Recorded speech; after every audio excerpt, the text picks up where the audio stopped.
Imagine a summer sky shattered by thunder, not of storms, but of cannon fire and musket blasts.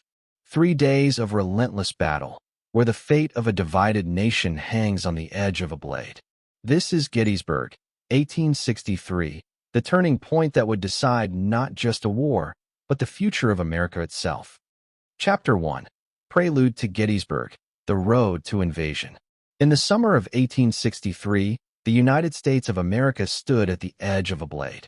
For 2 years, the nation had been ripped apart by a war that seemed to know no end. Brother fought brother, neighbor turned against neighbor, and the once unified republic was now a divided, bleeding country. The North and the South were locked in a brutal contest, not only for territory or power, but for the soul of the nation itself. In the Confederacy, hope was rising. Victories on the battlefield had kindled the belief that independence was within reach.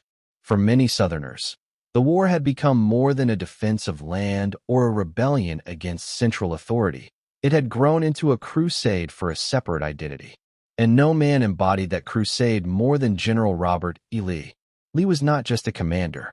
He was a symbol. To the Confederacy, he represented tradition, discipline, and righteousness. To the Union, he was a master tactician. Dangerous, elusive, and always a step ahead. His army of Northern Virginia, hardened by dozens of battles, was feared, respected, and above all, relentless. Earlier that year, in December of 1862, Lee had dealt the Union a crushing blow at the Battle of Fredericksburg. There, waves of Union soldiers had been sent up a blood-soaked slope, only to be mowed down by Confederate guns. It was a slaughter. The North lost over 12,000 men. Morale plummeted. Criticism of President Lincoln's war strategy grew louder in Washington. In the Confederate capital of Richmond, cheers rang out. But that was not all. In May of 1863, at Chancellorsville, Lee did what seemed impossible. Facing a Union army nearly twice the size of his own, he defied all conventional military logic, dividing his forces in the face of the enemy, a move that should have been suicidal. He sent Stonewall Jackson's corps in a sweeping flanking maneuver. It caught the Union by complete surprise. Chaos erupted in their ranks. The victory was stunning. Chancellorsville was Lee's masterpiece. It was bold, it was brilliant, and it came at a terrible price. Jackson, his most trusted general, was mortally wounded by friendly fire. Lee, devastated, would say, "He has lost his left arm, but I have lost my right." Still, the success on the field gave Lee something more valuable than glory. It gave him momentum. Now, he wanted more than victories. He wanted to shift the very course of the war. His army, though battered, was full of confidence. His soldiers trusted him with unwavering faith. And Lee believed that the time had come for a dramatic, decisive move.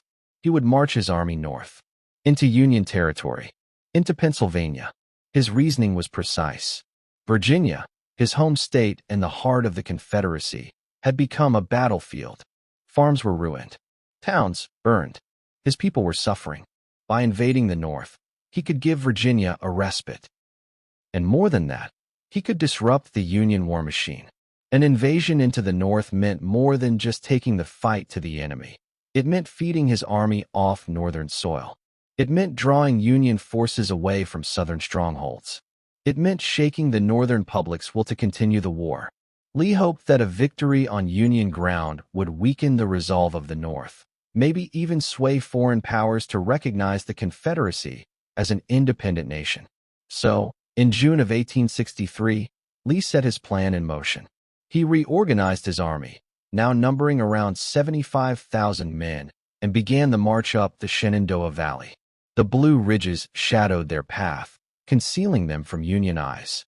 The soldiers moved with purpose, passing through Winchester, then crossing the Potomac River into Maryland, and finally into southern Pennsylvania. They were in enemy country now. Meanwhile, in Washington, President Abraham Lincoln was grappling with pressure from every direction. The Union war effort had suffered repeated setbacks. Public faith was fragile. Desertions were rising. And now, an enemy force was loose in the North. Lincoln had recently appointed General Joseph Hooker to command the Army of the Potomac, But after Chancellorsville, confidence in Hooker had all but collapsed. Just days before the impending battle, Lincoln made a change, quiet, swift, and critical. He placed Major General George Gordon Meade in command. Meade was not flamboyant. He was not well known, but he was steady, experienced, and respected by his peers. He had just 3 days to take charge of an army of 90,000 men and stop Lee. As Lee moved through Pennsylvania, his troops spread out, gathering supplies, livestock, and food. Towns like Chambersburg and Carlisle felt the pressure of the Confederate presence. Residents were terrified. Couriers fled to warn Philadelphia and Harrisburg. The capital itself, Washington, began fortifying its defenses. The psychological impact of Lee's march was enormous. For the first time in the war, the threat felt immediate to Northern civilians. This wasn't distant carnage in Tennessee or Virginia. This was the war knocking on their front doors. But Lee wasn't seeking to burn cities. He wasn't seeking destruction for its own sake. He was maneuvering, looking for the right ground to force a major engagement on his own terms. He didn't want a prolonged campaign in unfamiliar territory. He wanted to draw the Union Army in, isolate it, and destroy it. What he didn't know was that the Union Army was closing in faster than expected. A series of cavalry engagements and skirmishes hinted that the two armies were converging, though neither side knew exactly where or when they would clash. But the moment was coming. The two great forces, the Army of Northern Virginia and the Army of the Potomac, were marching blindly toward each other, pulled by fate to a small town nestled among the hills of southern Pennsylvania. Gettysburg. It was not a planned battleground. It was not part of a grand design. It was a crossroads town, quiet, with a population of just 2,400. Its importance lay not in its size, but in its geography. 10 roads led into Gettysburg, making it a natural point of convergence. Lee's army approached from the north and west, Meade's from the south and east. And in the early hours of July 1st, 1863, their paths would collide. What began as a chance encounter would erupt into the largest and bloodiest battle ever fought on American soil. It would last for 3 days.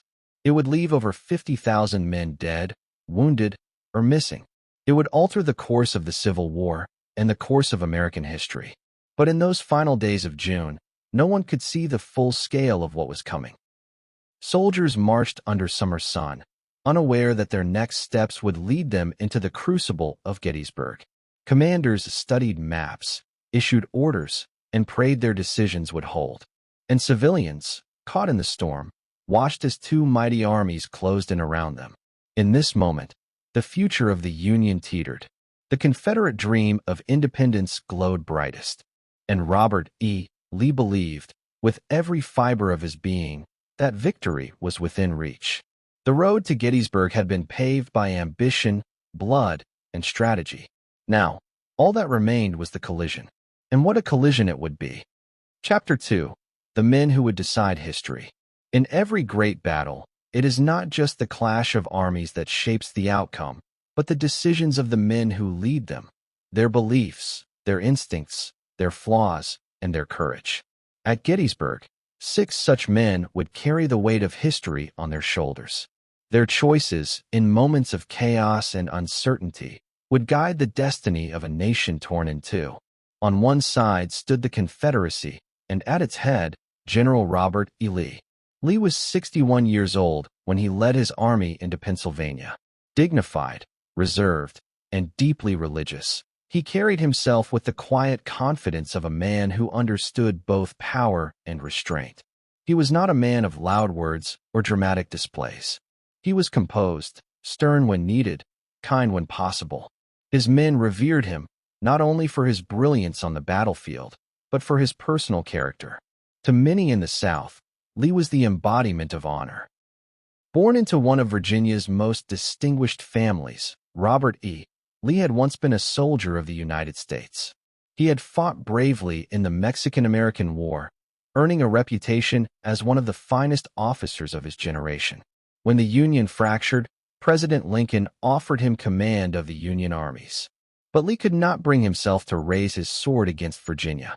His decision to join the Confederacy was not born of hatred or ambition, It was, to him, an agonizing choice of loyalty. As a general, Lee was daring, often favoring bold maneuvers and swift action. He trusted his subordinates to carry out his intent without micromanagement. But in that trust also lay risk. Lee's command style required a shared understanding, a harmony of vision. When that harmony fractured, so too did his strategy. Among those entrusted with Lee's vision was Lieutenant General James Longstreet. Longstreet was a very different man. Gruff, slow-spoken, and pragmatic, he was known as Lee's warhorse, reliable, experienced, and deeply loyal. But Longstreet did not share Lee's appetite for risk. He favored defensive tactics, believing in strong positions and making the enemy bleed to win ground. He had studied the cost of war up close and had grown skeptical of glorious charges and heroic gambles. At Gettysburg, this difference in philosophy would widen into a quiet chasm. Longstreet admired Lee, even loved him. But he questioned the plan, particularly the decision to attack the Union Center on the third day. He obeyed orders, but reluctantly, and history would remember the tension that simmered beneath the surface. Still, Longstreet was a formidable commander. At previous battles, his corps had fought with ruthless efficiency. He understood terrain. He understood discipline. And above all, he understood the cost of failure. Then there was Lieutenant General A.P. Hill, ambitious, energetic, and unproven at this scale. Hill was a rising star in the Confederate Army. 37 years old, often dressed in a red calico hunting shirt, he had a fiery temperament and a passionate sense of duty. He had led the famed Light Division with distinction and was respected for his aggressiveness in combat. But Hill, like many others in the Confederate High Command, suffered from illness, likely malaria, and his health wavered during the campaign. Lee had recently promoted Hill to lead the newly formed Third Corps. At Gettysburg, this would be his first major test in corps-level command. And like many tests in war, it would come swiftly and without mercy. On the opposing side stood the Union Army of the Potomac, now under the command of Major General George Gordon Meade. Meade was a soldier's soldier. Born in Spain to American parents, he was quiet, intelligent, and often irritable. He had a reputation for temper, especially when confronted by incompetence or indecision. But beneath that sharp exterior was a man of integrity, discipline, and resolve. Just 3 days before Gettysburg, President Lincoln had given him command of the army, a decision made out of urgency, not ceremony. Meade took command reluctantly. He knew the burden. The Army of the Potomac had chewed through a long list of generals. Now it was his turn. Meade was no political general. He did not seek the spotlight. He did not crave applause. But he understood the stakes. He understood that this war would not be won through rhetoric. It would be won by men standing firm under fire, by officers who could hold their lines and make cold decisions in the heat of battle. One of Meade's most vital commanders was Major General Winfield Scott Hancock. Hancock was everything a battlefield leader should be: imposing in stature, charismatic in demeanor, and fiercely brave under fire. Soldiers spoke of his presence like a force of nature. He rode along the front lines in the thick of cannon fire, issuing calm orders as shells exploded around him. Men rallied to him, not because they were ordered to, but because they believed in him.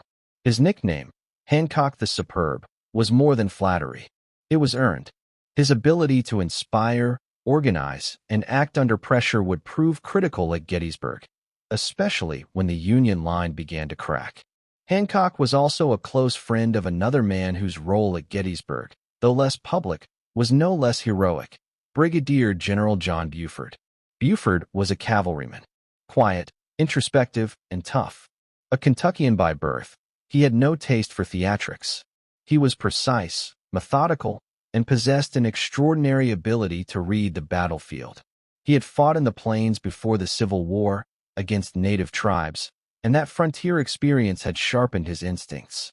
When Buford's cavalry arrived in Gettysburg on June 30th, they did not come seeking battle. But what Buford saw from the ridges west of town told him all he needed to know. This was ground worth defending. High ground. Tactically valuable.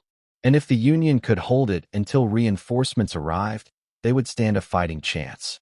Buford made a decision that would alter the course of the battle. He dismounted his men and prepared to fight as infantry, a rare move for cavalry. They dug in and braced for the Confederates who would arrive the next morning.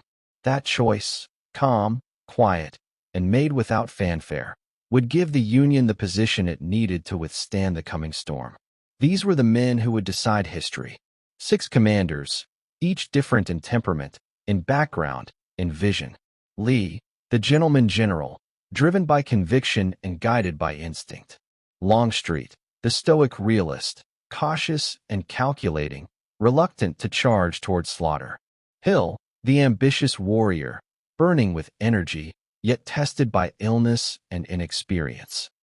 Meade, the reluctant leader, burdened by command but anchored by duty. Hancock, the embodiment of resolve, whose courage in chaos made others believe they could endure. And Buford, the quiet eye of the storm, whose judgment on a ridge outside a small town gave the Union its first advantage. Together, they formed the fragile architecture of decision in a battle that would define a nation. They would argue. They would hesitate. They would charge, retreat, and bleed. They would face moments where a single order might save 1,000 men or doom them. And though they could not see it then, they were stepping into a place where every command would echo for generations. Gettysburg would test them all, not only their strategy or their courage, but their humanity. For it is easy to issue orders in the calm of a tent. It is another thing entirely to lead men into fire. The battle would expose strengths and weaknesses alike. It would elevate some to glory and cast others into shadow. But for 3 days, these men would shape the fate of thousands, and through them, the fate of a nation still deciding what it truly was. They were not gods. They were not flawless. They were men, flawed, conflicted, but chosen by time and circumstance to lead. And soon, their convictions would meet the unforgiving reality of war. Gettysburg was no longer a question of strategy or maneuver. It was becoming a matter of leadership, of vision, judgment, and the weight of command. These were the men who would decide history, and the hour of decision was drawing near. Chapter 3. Pennsylvania in the Crosshairs. As June 1863 unfolded, the American Civil War shifted dramatically. The fires of conflict, once burning deep in southern soil, now crept northward, casting long, dark shadows over quiet Pennsylvania towns. For the first time, the war would truly reach the doorsteps of the Union's own people. And with that approach came fear, unrelenting, uncertain, and spreading faster than the armies themselves. General Robert E. Lee's Army of Northern Virginia had crossed the Potomac River and entered the fertile fields of Maryland. Their boots pressed into unfamiliar earth, their bayonets glinted in foreign light. They marched with a calm determination, no longer defending their homeland, but bringing the war directly to Union territory.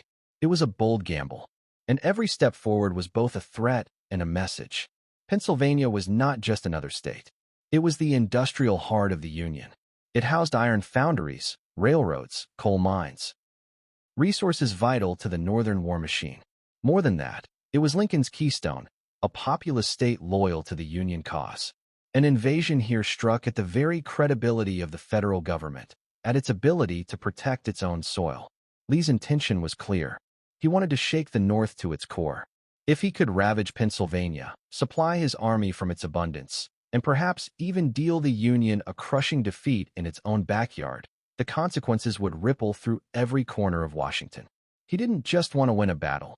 He wanted to change the course of the war. As the Confederates moved northward, their columns fanned out through the Cumberland Valley like an iron web. Stonewall Jackson was gone, but Lee's army still operated with precision and efficiency.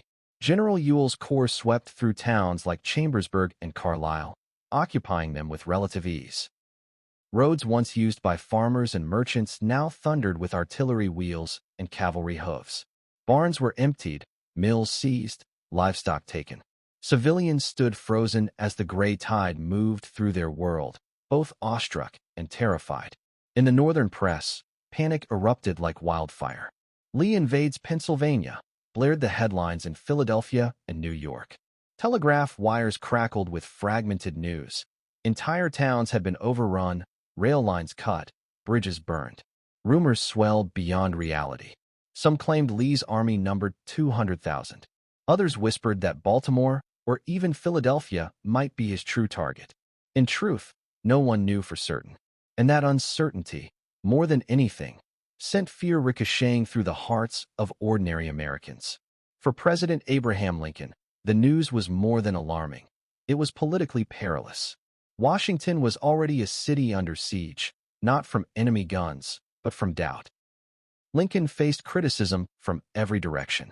His Emancipation Proclamation, announced months earlier, had divided the North. While many applauded the moral stand against slavery, others saw it as a distraction from the primary goal of preserving the Union. Now, with Confederate troops deep in Pennsylvania, his enemies in Congress seized the moment to attack. They asked, how could this happen? How could Lee move so freely through Union territory? Where was the Union Army?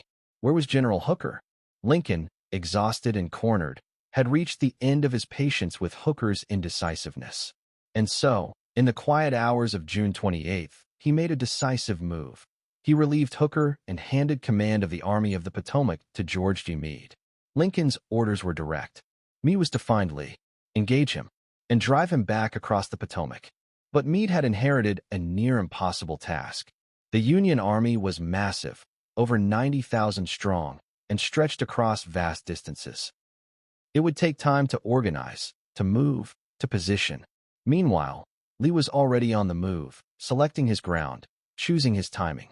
As the two armies converged, Pennsylvania became a land suspended between normalcy and chaos.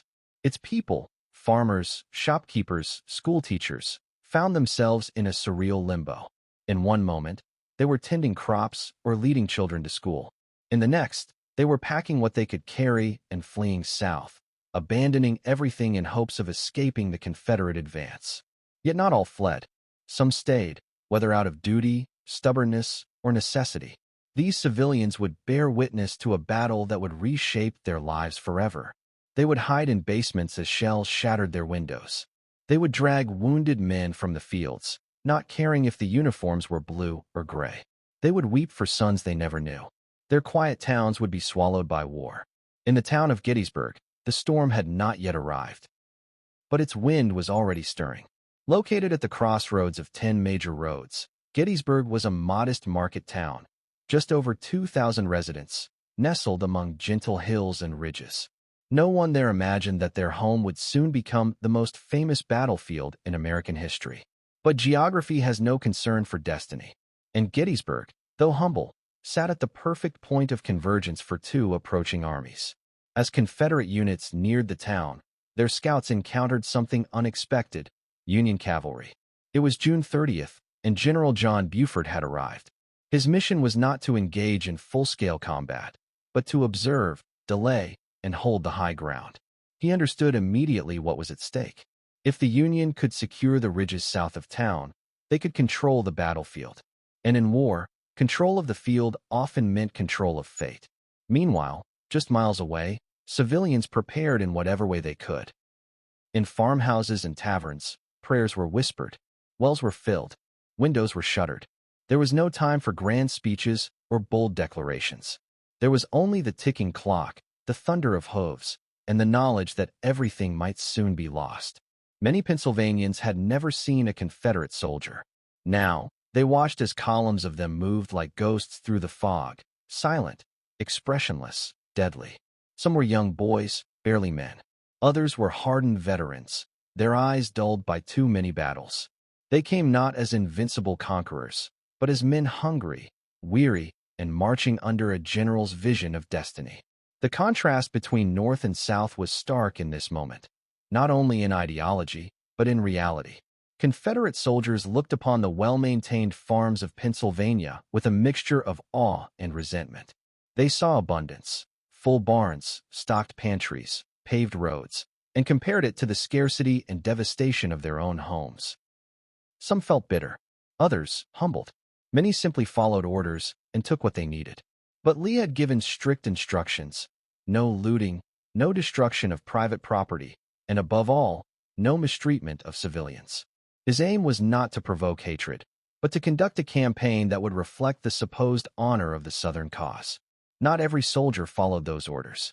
War has a way of bending discipline, but for the most part, Pennsylvania was spared the full cruelty that such an invasion might have inflicted. Yet even restraint cannot erase the trauma of occupation. In towns like York and Hanover, Confederates demanded supplies, food, horses, and money. Local officials scrambled to comply, hoping to avoid worse consequences. Telegraph lines were cut. Newspapers fell silent. Families fled into the woods, carrying what few possessions they could. Children cried not from pain, but from confusion. Why had their peaceful world been shattered? In Harrisburg, the state capital, the alarm bells rang louder each day. Militia units scrambled to organize, many barely trained. Churches opened their doors to the wounded already trickling in from skirmishes along the Confederate path. Fear moved through the city like a cold wind, chilling even the most hopeful spirits. For Lincoln, the moment was decisive. He knew that public opinion was fragile. He knew that European powers, especially Britain and France, were watching closely. A major Confederate victory on Union soil could turn the tide, not just militarily, but diplomatically. It might invite recognition of the Confederacy. It might split the political will of the Union itself. Lincoln did not have the luxury of waiting. The Confederate presence in Pennsylvania had to be confronted, now, with force, with resolve, and with no room for error. In those final days of June, the Union Army pushed north. General Meade, now fully in command, worked rapidly to close the gap. Dispatches flew like sparks between corps commanders. Orders were barked from horseback. Regiments marched through the night, their boots soaked, their nerves stretched taut. They did not know where the battle would come, but they knew it would be soon. And then, as the calendar turned to July, the first shots rang out west of Gettysburg. What began as a cavalry skirmish would erupt into something far larger. But that moment, when rifles cracked and men cried out, was still hours away. For now, Pennsylvania stood in the eerie stillness before the storm.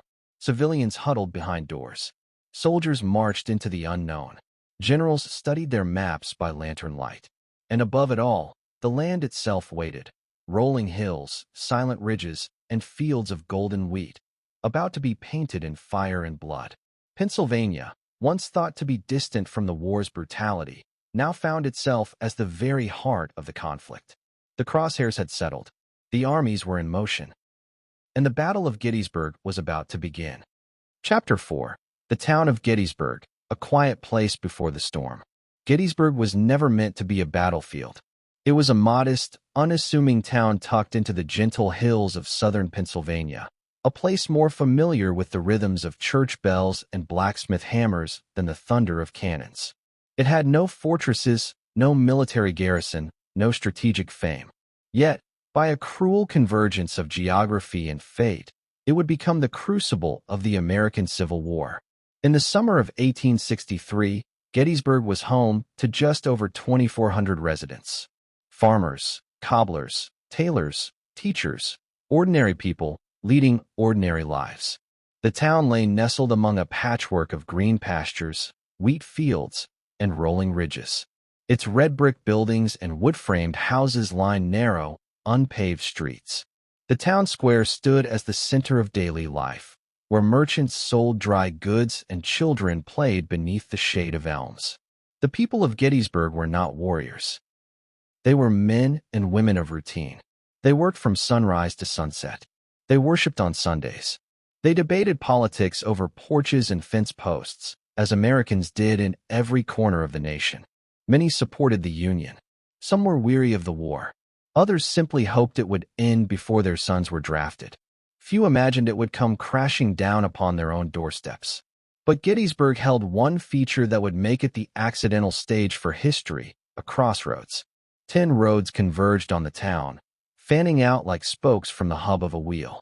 From the north, south, east, and west, these roads linked Gettysburg to Carlisle, York, Baltimore, Chambersburg, and beyond. This network made the town a vital artery in the movement of troops, supplies, and information. It was, by its very nature, a place that could not be ignored. For General Robert E. Lee, moving his army into Pennsylvania meant navigating unfamiliar terrain. Maps were limited, roads were poorly marked. But those converging routes, those 10 roads slicing through southern Pennsylvania, all pointed to Gettysburg. And so, as his scattered divisions searched for supplies, for information, and for the enemy, they gravitated toward that small town like iron filings to a magnet. The terrain around Gettysburg added yet another layer to its significance. To the west of the town rose a series of gentle ridges, Her Ridge, McPherson Ridge, and Seminary Ridge, each running north to south in a staggered line. To the south stood the higher, more formidable elevations of Cemetery Hill, Culps Hill, and further still, the rocky prominence of Little Round Top and Big Round Top. These features, quiet and unobtrusive before the war, would soon become legendary. They offered high ground, an immense advantage in 19th-century warfare, where artillery and line of sight could determine life or death. Whoever held the ridges would command the field. Whoever lost them would bleed trying to take them back. But in the last days of June, that future was still shrouded in silence. The fields ripened under the summer sun. Children chased fireflies through tall grass. Farmers worked their plows, unaware that those same furrows would soon catch blood. Women hung laundry from wooden lines and exchanged news with neighbors, unaware that their homes would soon house the dying. There was tension, yes, rumors, talk of rebels in the distance. But rumors had come before, and they had passed. Still, a quiet anxiety crept into the edges of daily life. Distant gunfire had been reported, though no one could say for sure. Cavalry had been seen near the ridgelines. Soldiers, blue and gray, were said to be moving, though the direction was unclear. Travelers came through the town with hurried steps and tight-lipped warnings. But for most, the war remained an echo, not a presence. Then came the scouts. By June 30th, Confederate soldiers had reached the outskirts of town. General Henry Haight, under A.P.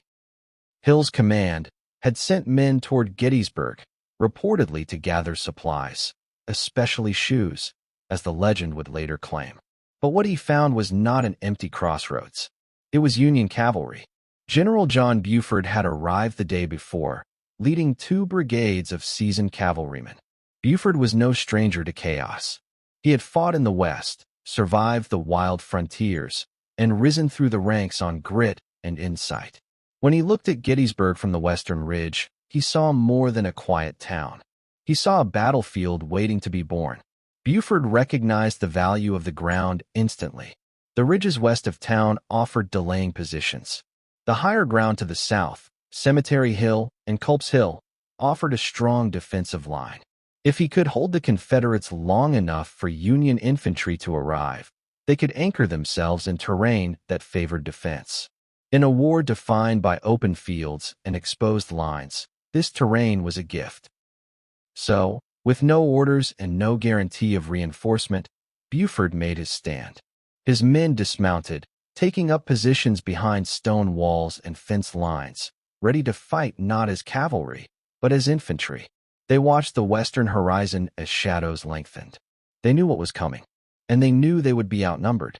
In town, the air thickened. News traveled fast. Townsfolk peered from behind curtains, whispered in doorways. Wagons were packed hastily, valuables hidden. Some families fled south, toward Baltimore or Harrisburg. Others stayed, either out of courage, stubbornness, or the sheer disbelief that war could truly come to their streets. The town's leaders worked quickly. The local seminary prepared for wounded. Pastors gathered prayers. Shopkeepers locked their doors. Doctors sharpened blades and boiled water. They did not know the scale of what was coming, but they prepared for something. And still, the town held its breath. That night, the stars hung low. The ridges sat quiet. The fields stretched out in soft golden rows. But beneath the stillness, a storm was forming, one of metal and flame, smoke and screams. 2 armies, tens of thousands strong, were converging from every direction. By the next sunrise, the hills around Gettysburg would thunder with cannon fire. The town would be swallowed in a tide of violence. But for a few final hours, peace remained. In those last quiet moments, a mother tucked her child into bed, hoping it would not be the last night of calm. A soldier polished his rifle beneath the pale moon, knowing that come dawn, he would fire it in earnest. A farmer looked over his fields for the final time, never suspecting that they would soon be strewn with bodies, their soil darkened with blood. Gettysburg had no voice in the matter, no say in its fate. It was not chosen. It was not prepared. But war does not seek permission. The roads brought them here. The terrain held them here. And history, ruthless, indifferent, would remember Gettysburg forever. The storm had not yet begun, but the clouds were gathering. And in the stillness of that final night, the town waited, not knowing, not understanding, only sensing that something immense was about to change. By morning, the first shots would be fired. And Gettysburg, this quiet, forgotten crossroads, would never be the same. Chapter 5, June 30th, the first sightings. The morning of June 30th, 1863, began not with cannon fire or galloping hooves, but with the quiet sigh of wind through the tall summer grasses that lined the hills of southern Pennsylvania. The sky above Gettysburg was wide and open, painted with a soft blue hue and streaks of cirrus clouds drifting lazily overhead. In this moment of deceptive peace, the townsfolk went about their routines. Children fetched water, merchants opened their shops, and farmers examined their crops under the growing sun, unaware that fate had already cast their home into the path of history's whirlwind. Just west of town, the soft clatter of hooves echoed over the dusty roads. Union cavalry under Brigadier General John Buford had entered Gettysburg. Buford, a seasoned and sharp-eyed commander, had ridden ahead of the Army of the Potomac's main body. His orders were simple in form but monumental in consequence: screen the Union advance and watch for the enemy. But Buford was not merely watching. He was reading the terrain like a seasoned hunter surveying the edges of an encroaching storm. He understood the value of Gettysburg's road network. It wasn't just a town, it was a spiderweb. 9 roads radiated outward from its center like the spokes of a wheel, leading to Harrisburg, Baltimore, Washington, and the valleys that cut through the heart of Pennsylvania. To control Gettysburg was to control movement, and Buford knew this. His cavalry, though limited in number, held something far more powerful than numbers: foresight. As Buford surveyed the ridges and roads from the cupola of the Lutheran seminary, he saw more than gentle hills and farmland. He saw lines of fire, defensive positions, and high ground that could anchor the Union defense if battle came this way. And he was convinced it would. To the north and west, reports were trickling in. Confederate elements had been spotted near Heidelsburg and approaching from Cashtown. These weren't rumors or fleeting shadows. These were seasoned troops under Lieutenant General A.P. Hill and Lieutenant General Richard S. Ewell, part of General Lee's Army of Northern Virginia. They were moving, perhaps uncertain of the Union's exact whereabouts, but their steps were steady, and their destination intentional. Buford's men took positions on the ridges west of town, particularly on McPherson's Ridge. They kept their distance from the townspeople, but their presence stirred tension. Farmers paused their plows. Shopkeepers peered from windows. The Union troopers didn't say much, but their eyes were fixed on the horizon, and their fingers hovered near their carbines. Something was coming, and fast. To understand why this single day matters, June 30th, not yet the battle's official start, you have to look at what was happening beyond Gettysburg. The Confederate Army, having swept triumphantly through Maryland and into Pennsylvania, was strung out along a long and twisting path, unaware that the Union Army had moved quicker than expected. General Robert E. Lee was still concentrating his forces. He had no idea that a portion of the Union Army was already at his doorstep. In Chambersburg, some 15 miles to the west, Lieutenant General Hill had been directed to move toward Gettysburg to search for supplies and shoes, basic needs for a long campaign. The road from Chambersburg ran through the small town of Cashtown and then into Gettysburg. Hill's lead elements, Haight's division, were on the march that very day, nearing Cashtown. They were confident, perhaps even relaxed. After all, they believed the area was clear of Union resistance. They had no idea that John Buford was watching. In the mid-afternoon hours of June 30th, a column of Confederate troops under Brigadier General James J. Pettigrew approached the outskirts of Gettysburg. Pettigrew's brigade was part of Haight's division, and their mission, initially, was simple: enter Gettysburg and look for supplies, especially shoes. But as they drew closer, Pettigrew's scouts reported something unusual: Federal cavalry, men in blue. And not just a few scouts or stragglers, but organized formations. Armed, mounted, ready. Pettigrew, cautious and unsure of what lay ahead, made the decision not to engage. He turned back to Cashtown and reported to his division commander, General Henry Haight. Pettigrew was firm in his belief: Federal cavalry was in Gettysburg. But Haight and Hill were skeptical. They believed it was nothing more than Pennsylvania militia, local defense forces, perhaps some green troops with little fight in them. They dismissed Pettigrew's warnings with a dangerous confidence. Yet that misjudgment would prove costly. Back in Gettysburg, Buford could feel the weight of the coming battle pressing on the wind. He knew he was outnumbered.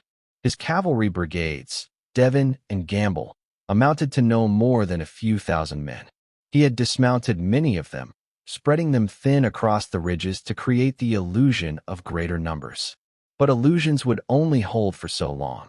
What he needed was infantry support, men who could hold the line when the real fight began. And so, he sent word to the rear. To Major General John Reynolds, commander of the Union I Corps. Buford's message was urgent. The enemy was near, and unless reinforcements arrived soon, the high ground at Gettysburg might fall into Confederate hands before the sun had a chance to rise again. Night settled over the fields with a hush. Candles flickered in the windows of Gettysburg's homes.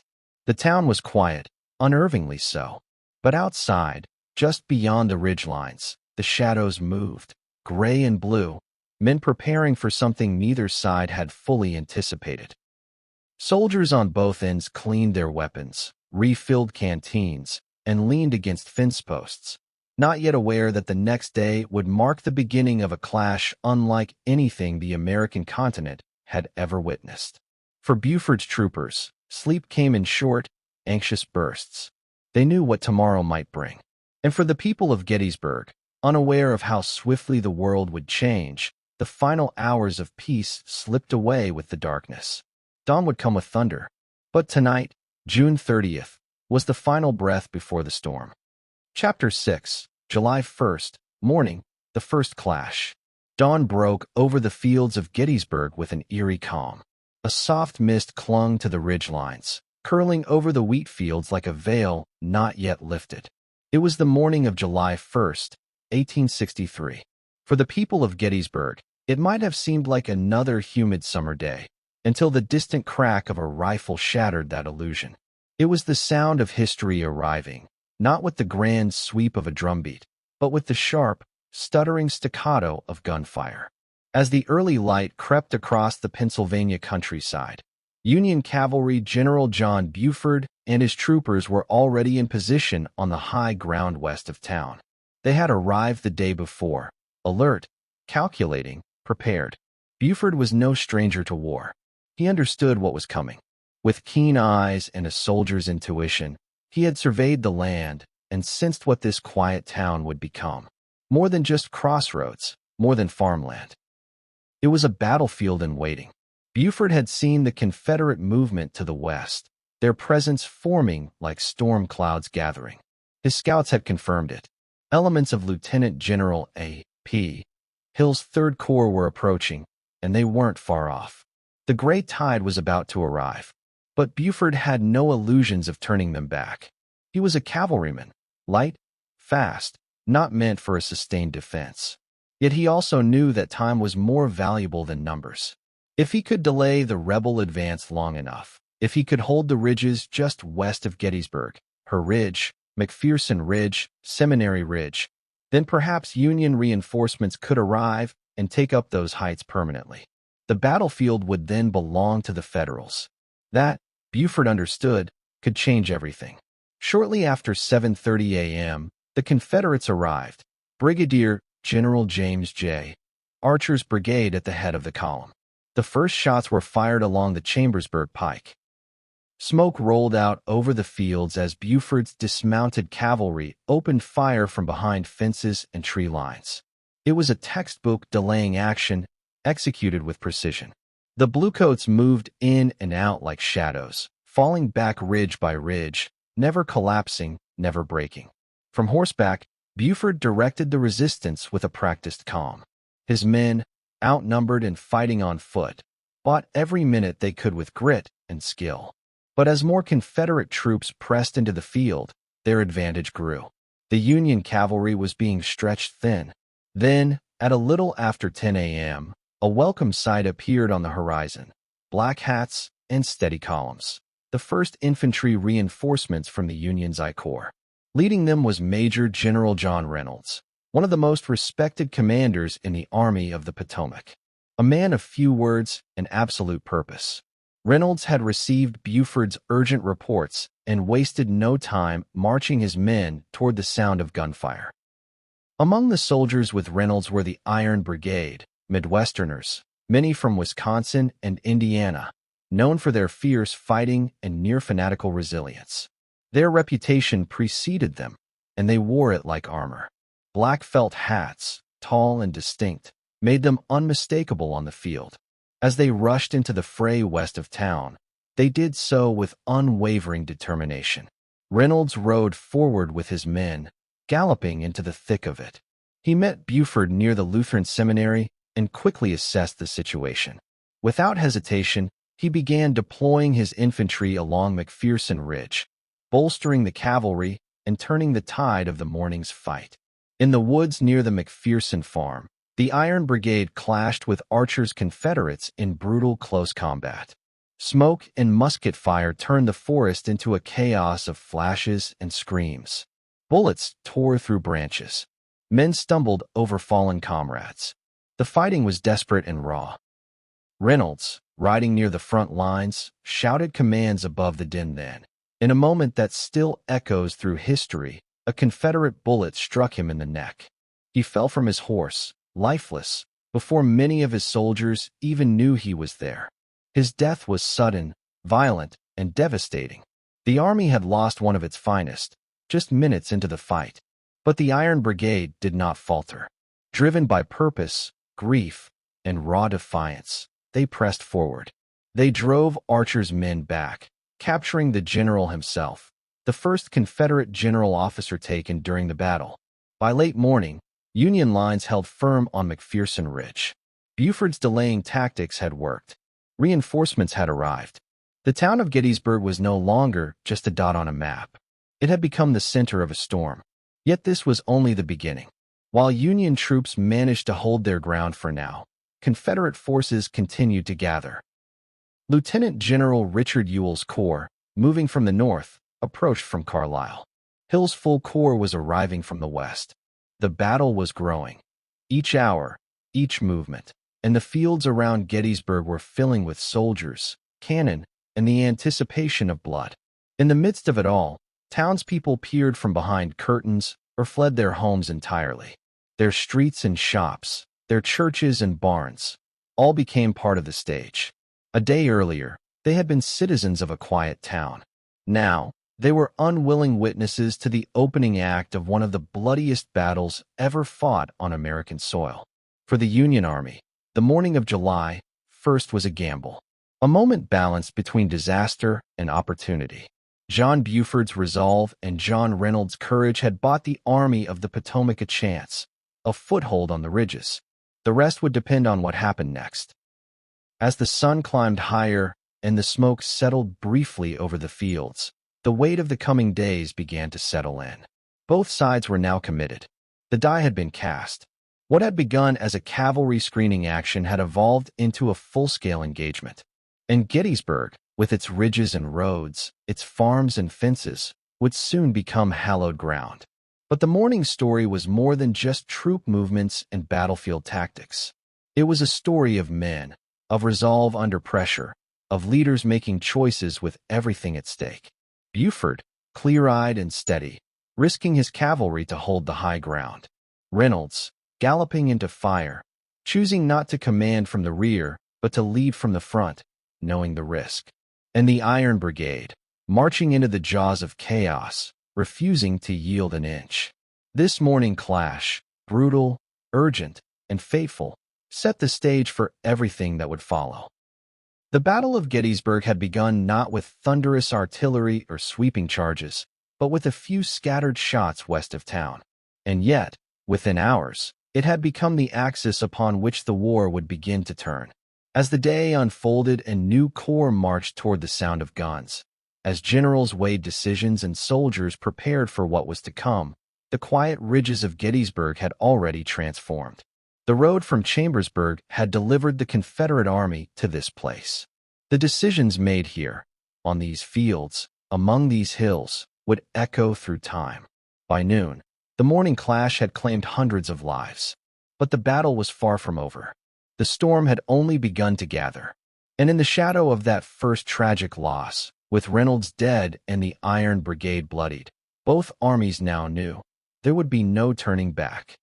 Chapter 7. A Hero Falls, Death of General Reynolds. Beneath the early July sun, the fields and ridgelines of Gettysburg began to awaken with the sharp crackle of gunfire and the haze of war. It was the morning of July 1st, 1863, and the peaceful farmland of southern Pennsylvania had become a battlefield. Smoke curled above the wheat fields, mingling with dust and the heavy scent of powder. Men moved with urgency, some advancing, some already falling. And in the thick of it, a man rode forward on horseback with calm conviction, unaware that in mere moments, history would carve his name into its stone. Major General John Reynolds, commanding the Union I Corps, was no stranger to the call of duty. He was respected by his men, admired by his peers, and trusted by General George Meade himself. In fact, just days earlier, President Lincoln had considered offering him command of the entire Army of the Potomac, a position Reynolds declined unless he were given full autonomy. Such was his character, principled, disciplined, and resolute. On the morning of July 1st, as Union cavalry under Brigadier General John Buford engaged Confederate advance elements to the west of Gettysburg, Reynolds rode toward the sound of gunfire. Buford's troopers were stretched thin, their carbines slowing the advance of General Henry Haight's division of A.P. Hill's corps. They had stumbled into each other by chance. The town was not intended to be a battleground, not yet, but the presence of Gettysburg's intersecting roads made it a strategic gem both sides could not ignore. Reynolds recognized it instantly. The high ground south of town, Cemetery Hill, Culps Hill, and the long spine of Cemetery Ridge could serve as a natural defensive position. But first, they would have to hold the Confederates at bay. And so, without hesitation, Reynolds ordered his men into position. The famed Iron Brigade, hardened and unflinching, moved westward through the woods toward the Seminary Ridge. The scene was chaotic, a whirlwind of noise and motion. Union infantry poured in, hurried and determined, as artillery boomed in the distance. Reynolds rode alongside his men, steady and fearless, directing regiments into place. He was not a general who led from the rear. He believed in presence. He believed in being seen.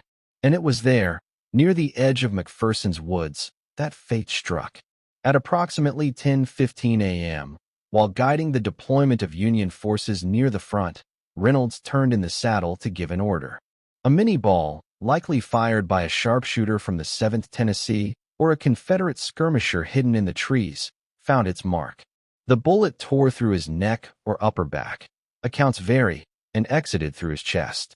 He collapsed instantly, falling into the arms of a nearby orderly, dead before he hit the ground. The reaction among the troops was immediate and visceral. Word spread like wildfire. General Reynolds had been killed. The impact rippled through the ranks like a stone cast into a still pond. Here was a man who had just that morning shared encouragement, whose presence had given his soldiers a sense of calm and clarity in the chaos. And now, he lay still, silent. For many, it felt unreal. Officers and enlisted men alike struggled to absorb the loss. They pressed on. There was no time to mourn in the middle of a firefight. But something vital had shifted in the soul of the Army of the Potomac. Reynolds was more than a leader. He was a symbol of resolve. At headquarters, the news of his death arrived like a thunderclap. George Meade, just recently given command of the army, had placed immense trust in Reynolds. He had counted on him to stabilize the lines, to make swift and sound decisions in those early, uncertain hours. And now, one of his finest was gone. Command of the I Corps fell to Major General Abner Doubleday, who, despite being experienced, lacked Reynolds' battlefield charisma and decisiveness. There was no time to second-guess, however. The battle was unfolding rapidly. Confederate forces under Haight were pressing harder, and the Union lines had to be held. Doubleday stepped in, steadying the corps, but the void left by Reynolds loomed large. Reynolds' body was taken to the rear, wrapped in a blanket, and placed in a makeshift coffin. His remains would later be sent to Lancaster, Pennsylvania, where they would be buried with honor. But in that moment, amidst the smoke and shouting and thunder of artillery, his death was a quiet, heavy wound that few had the time to fully process. Yet even in death, Reynolds had done what he had come to do. His early arrival and leadership had bought precious time. Buford's cavalry, bolstered by infantry, had held the Confederates long enough for more Union corps to begin converging on Gettysburg. By day's end, the Army of the Potomac would be fully committed to the battle, taking up defensive positions on the high ground that Reynolds had recognized as vital. It was a sacrifice that shaped the course of the fight. The irony was bitter. Had Reynolds lived, some speculated, he might have taken greater control of the battlefield, perhaps even altered its trajectory in subtle but powerful ways. But war is a tapestry of such moments, threads cut too soon, others fraying under the strain of chance. Among the men of the Iron Brigade, Reynolds' death was personal. They remembered the way he rode beside them, how he spoke with authority without arrogance, how he believed in their strength. He had committed them to the thickest part of the fight, and they had answered that call not out of duty alone, but out of loyalty. In the years that followed, monuments would rise to honor him. Statues in Gettysburg, in Philadelphia, in Washington, D.C., all cast in stone and bronze to preserve the memory of a man whose life was measured not just in rank, but in respect. His legacy lived on not because he had led long, but because he had led well.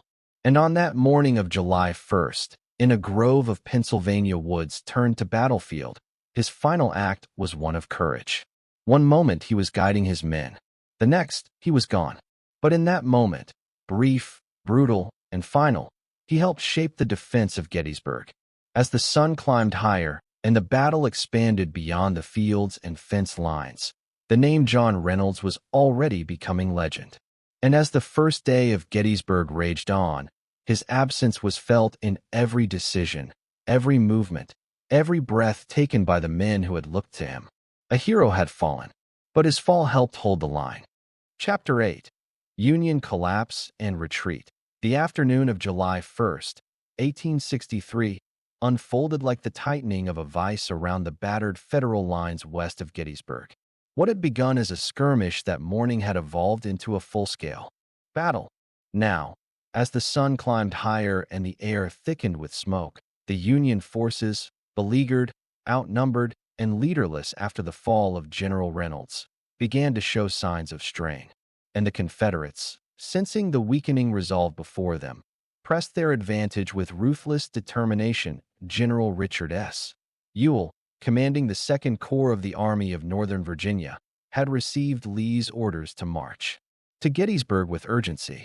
By the early afternoon, his lead divisions began arriving on the battlefield from the north, giving the Confederate forces fresh momentum at a critical hour. Coming down the Carlisle Road, Jubal Early's division swung eastward toward the Union right flank. Rhodes' division advanced from the northwest, deploying on Oak Ridge, directly confronting the already embattled Union I Corps. Meanwhile, Union defenders struggled to maintain cohesion. Major General Abner Doubleday, suddenly in command after Reynolds' death, was facing enormous pressure. His men, those who had fought valiantly to hold back Henry Haight's division, were now stretched thin. And while General Howard's 11th Corps was arriving to support them, it was arriving piecemeal and positioning north of town, forming an arc that would soon become unsustainable under the weight of the Confederate attack. The terrain complicated everything. The roads into Gettysburg converged like spokes on a wheel, and Union troops trying to reposition themselves often found their flanks exposed or tangled in the narrow town streets. The town itself, once a peaceful community of 2,400 souls, became a maze of panic, confusion, and dread. Civilians barricaded their doors. Children cried from cellars. The rumble of artillery echoed off brick walls as rifle fire began to drift into the outskirts. A.S. Ewell's divisions pushed forward. The pressure on the Union lines became unbearable. From Oak Ridge, Rhodes' men launched a brutal assault on the Union right. At first, the Iron Brigade and other seasoned units fought back with grim determination. They had already earned their reputation earlier in the day, standing firm in the face of overwhelming odds. But now, as musket barrels overheated and ammunition ran low, they found themselves slowly being enveloped. To the north, Jubal Early's division struck the 11th Corps with a ferocity that shook even veteran soldiers. Early's men swept through the open fields and ridges, tearing into the hastily arranged Union line that had little time to prepare a true defense. Under the strain of this coordinated assault, coming simultaneously from the north and west, the Union line began to buckle. Within moments, what was once a steady withdrawal became a chaotic retreat. The soldiers fell back through the town, pouring down its narrow alleys and cobblestone streets, many dropping rifles or turning to fire blindly behind them. Orders were shouted but lost in the din of panic. Confederate bullets cracked off church steeples and shattered windows. Wounded men leaned against walls, bleeding onto the bricks. Some Union soldiers, disoriented by the unfamiliar layout of the town, became trapped in backyards or hidden cellars, where they were either captured or killed. Amid this unraveling, one high ground loomed as both refuge and salvation: Cemetery Hill. Positioned just south of town, the elevation offered a clear strategic advantage.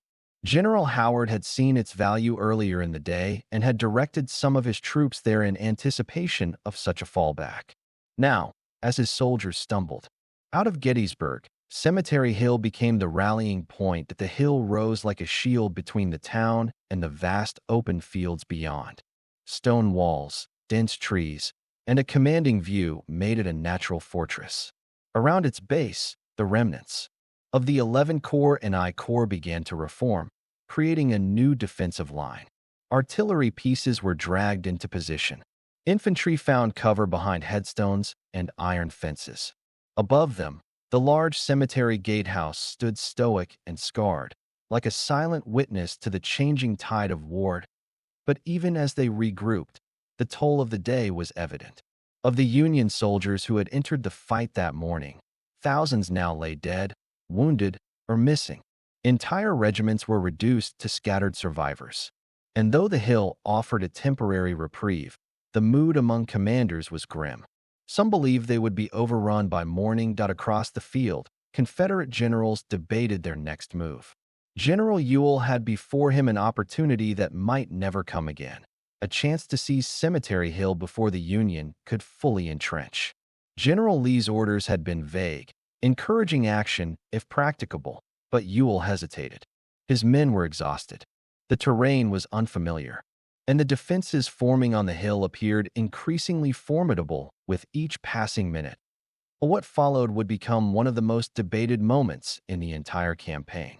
Had Ewell attacked immediately, he might have taken the hill and forced the Union to retreat further south. But instead, as twilight deepened over the battlefield, he held back. Perhaps it was caution. Perhaps it was fatigue. Whatever the reason, the moment slipped away. And so, as night fell on July 1st, the battlefield quieted. The sounds of gunfire faded, replaced by the groans of the wounded and the whispered prayers of the living. Fires burned in shattered buildings. Surgeons worked by candlelight. And the once quiet town of Gettysburg, now littered with the wreckage of war, braced for what was still to come. On Cemetery Hill, Generals conferred under stars, their voices low and urgent. More Union troops were on the way. Reinforcements from the Army of the Potomac were marching through the night, drawn to the sound of battle and the promise of a decisive stand. Among them was General Winfield Scott Hancock, dispatched by General Meade to assess the situation and assume command if needed. That Hancock arrived on Cemetery Hill as darkness settled, his presence immediately lifting morale. Surveying the position and the battered troops around him, he gave orders with clarity and conviction. This, he declared, was the place to make a stand. The hill would not be surrendered. His words rippled through the ranks. For men who had seen comrades fall by the hundreds, who had been driven back through the very streets they'd tried to defend, Hancock's resolve offered a flicker of hope. In the gloom of the cemetery, they prepared for the next day, digging trenches, placing cannon, and whispering silent vows that they would not run again. Up behind them, the dead lay in clusters, sprawled across wheat fields and orchard rows. The wounded cried out in pain, their voices unanswered. Mothers and wives hundreds of miles away would not yet know the fate of sons and husbands. For now, all that remained was the hush before another storm. The Battle of Gettysburg had entered a new phase. Its bloodiest day was yet to come. But already, the stakes had been made clear. This was not just a fight over hills and ridges. It was a test of will, of whether a fractured Union could hold the line against a tide of rebellion. And in the darkness of July 1st, as Confederate fires flickered on Seminary Ridge and Union flags were planted atop Cemetery Hill, history braced for the clash that would define a nation. Chapter 9. Missed Opportunity. Ewell's controversial decision. The sun had dipped low over Gettysburg on July 1st, casting a golden hue over the smoke-stained ridges. The fields, once calm and lush, were now littered with the wounded and the dead, and the sharp scent of gunpowder still clung to the air. But even as the echo of musket fire faded, the fate of the battle, perhaps the entire war, hung in a delicate balance. As the Union Army reeled from their losses and fell back into the town, the Confederate forces found themselves with a clear tactical advantage. The Northern troops, under pressure, had retreated through the narrow streets of Gettysburg, eventually regrouping on a commanding position just south of town, Cemetery Hill. From this elevated ground, they could observe the terrain, control access roads, and brace for the next assault. Yet in that vulnerable moment, the hill stood exposed, its defenders still organizing, breathless from retreat, unsure of what came next. That Lieutenant General Richard S. Ewell, a man both respected and eccentric, now faced a fateful decision. Commanding the 2nd Corps of Lee's Army of Northern Virginia, Ewell had arrived on the battlefield with reinforcements just as Union forces began their disorganized withdrawal. His men, hardened from prior campaigns and riding the high of victory, were primed for a continued assault. The path to Cemetery Hill was open. The enemy was in disarray, and momentum was on their side, but General Robert E. Lee's orders to Ewell, delivered shortly after 5 p.m., were ambiguous at best. Lee had not issued a direct command. Instead, he instructed Ewell to take Cemetery Hill if practicable. Those two words, if practicable, would become some of the most heavily scrutinized in Civil War history.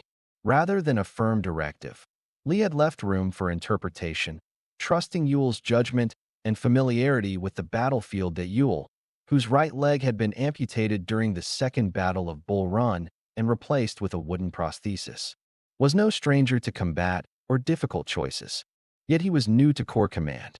He had recently replaced the legendary Stonewall Jackson after Jackson's death at Chancellorsville, and his leadership, though competent, was still under quiet observation by Lee and others. This was not just a test of military acumen. It was a test of nerve. That facing the hill, Ewell considered his options. Daylight remained, his troops were ready, and the Union line was stretched and still forming. But doubts crept in. Ewell feared that a direct assault without support on his flanks might expose his corps to counterattack. He believed the enemy still had considerable strength hidden in the town. and he worried about overextending his lines before other Confederate units could arrive to support him. Some of his subordinates, including Brigadier General William Extra Billy Smith, voiced concerns of Federal reinforcements coming from the east, phantoms that would never materialize. Ewell's artillery, meanwhile, was not yet in position to soften the hill's defenses. Fatigue also played its role. His men had marched and fought for hours under punishing heat. To them, a pause felt like relief. To historians, it became hesitation that ultimately, Ewell chose not to attack. The decision was quiet, made without dramatic fanfare or shouting orders, but its consequences were thunderous in retrospect. As night fell and darkness cloaked the fields, the Union troops strengthened their grip on Cemetery Hill. Reinforcements poured in under the cover of dusk, bolstering their numbers and fortifying the ground with cannons and fresh infantry. What had been a vulnerable position just hours earlier had now transformed into a bastion, one that would anchor the entire Union line for the days to come. News of Ewell's choice rippled through the Confederate ranks. Some officers were surprised, others disappointed.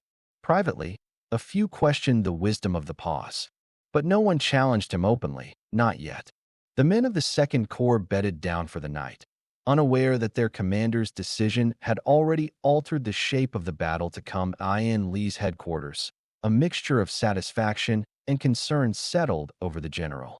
They had brought success. The Union Army had been pushed back. The town of Gettysburg was in Confederate hands. But Cemetery Hill, high ground, vital ground, remained blue. Lee had hoped to capitalize on momentum. He trusted his generals to seize opportunities when they arose. But Lee, always a believer in decentralized command, had refused to give rigid orders. Now, he was left wondering what might have been gained or lost. The controversy around Ewell's inaction would only grow with time. Military historians and Civil War scholars have debated the implications for over a century. Some argue that Ewell acted prudently, considering the lack of intelligence and the exhaustion of his men. Others contend that had he attacked decisively, on the evening of July 1st, Cemetery Hill could have been taken, and with it, the chance to break the Union Army before it had time to regroup. That what's undeniable is that the Union forces took full advantage of the reprieve. Under the leadership of Major General Winfield Scott Hancock, sent by General Meade to take command on the field, the Union line began to solidify. Hancock's presence on Cemetery Hill brought not only structure but morale. His calm demeanor and swift decisions stabilized a fractured defense and gave the soldiers a renewed sense of purpose. By midnight, Union troops had entrenched along Cemetery Ridge and Culps Hill, forming the backbone of what would become the iconic fishhook formation, one of the most famous defensive lines in American military history. Had Ewell acted differently, that formation might never have come to be. In the long march of war, few moments are as haunting as those defined not by action, but by inaction. And this was one such moment. The chance to take Cemetery Hill would never come again so easily for the Confederacy. In the battles of July 2nd and 3rd, Lee would commit tens of thousands of men in desperate assaults, hoping to break the Union line that Ewell had chosen not to challenge when it was most fragile. As dawn broke on July 2nd, the Confederate Army stood outside a fortified enemy. The high ground was lost, not in the chaos of cannon fire, but in the silence of caution. Ewell's judgment, shaped by his battlefield perception and perhaps shadowed by the ghost of Stonewall Jackson, would follow him for the rest of his career. Some would defend him, others would not. But history, as always, would remember in the stillness of that night, as the stars blanketed the Pennsylvania sky and the groans of the wounded drifted up from the fields below, Cemetery Hill became more than a hill. It became a symbol of chances missed, of commands interpreted, and of the delicate thread on which the course of a war can turn. And so, July 1st ended not with a triumphant charge, but with a question, one that still echoes through the valleys of Gettysburg. What if Ewell had attacked? What if Cemetery Hill had fallen? What would the next 2 days, and perhaps the fate of the Union, have looked like then? Chapter 10. Overnight tensions and reinforcements. As twilight fell over Gettysburg on July 1st, 1863, the battlefield seemed to hold its breath. The fading lights softened the jagged scars left by the day's brutal fighting, the churned earth, shattered trees, and pools of blood marking the ground where thousands had clashed just hours before. The town, still trembling from the noise and chaos, settled into an uneasy silence, pierced only by distant cries of the wounded and the muffled orders of sentries keeping vigilant watch.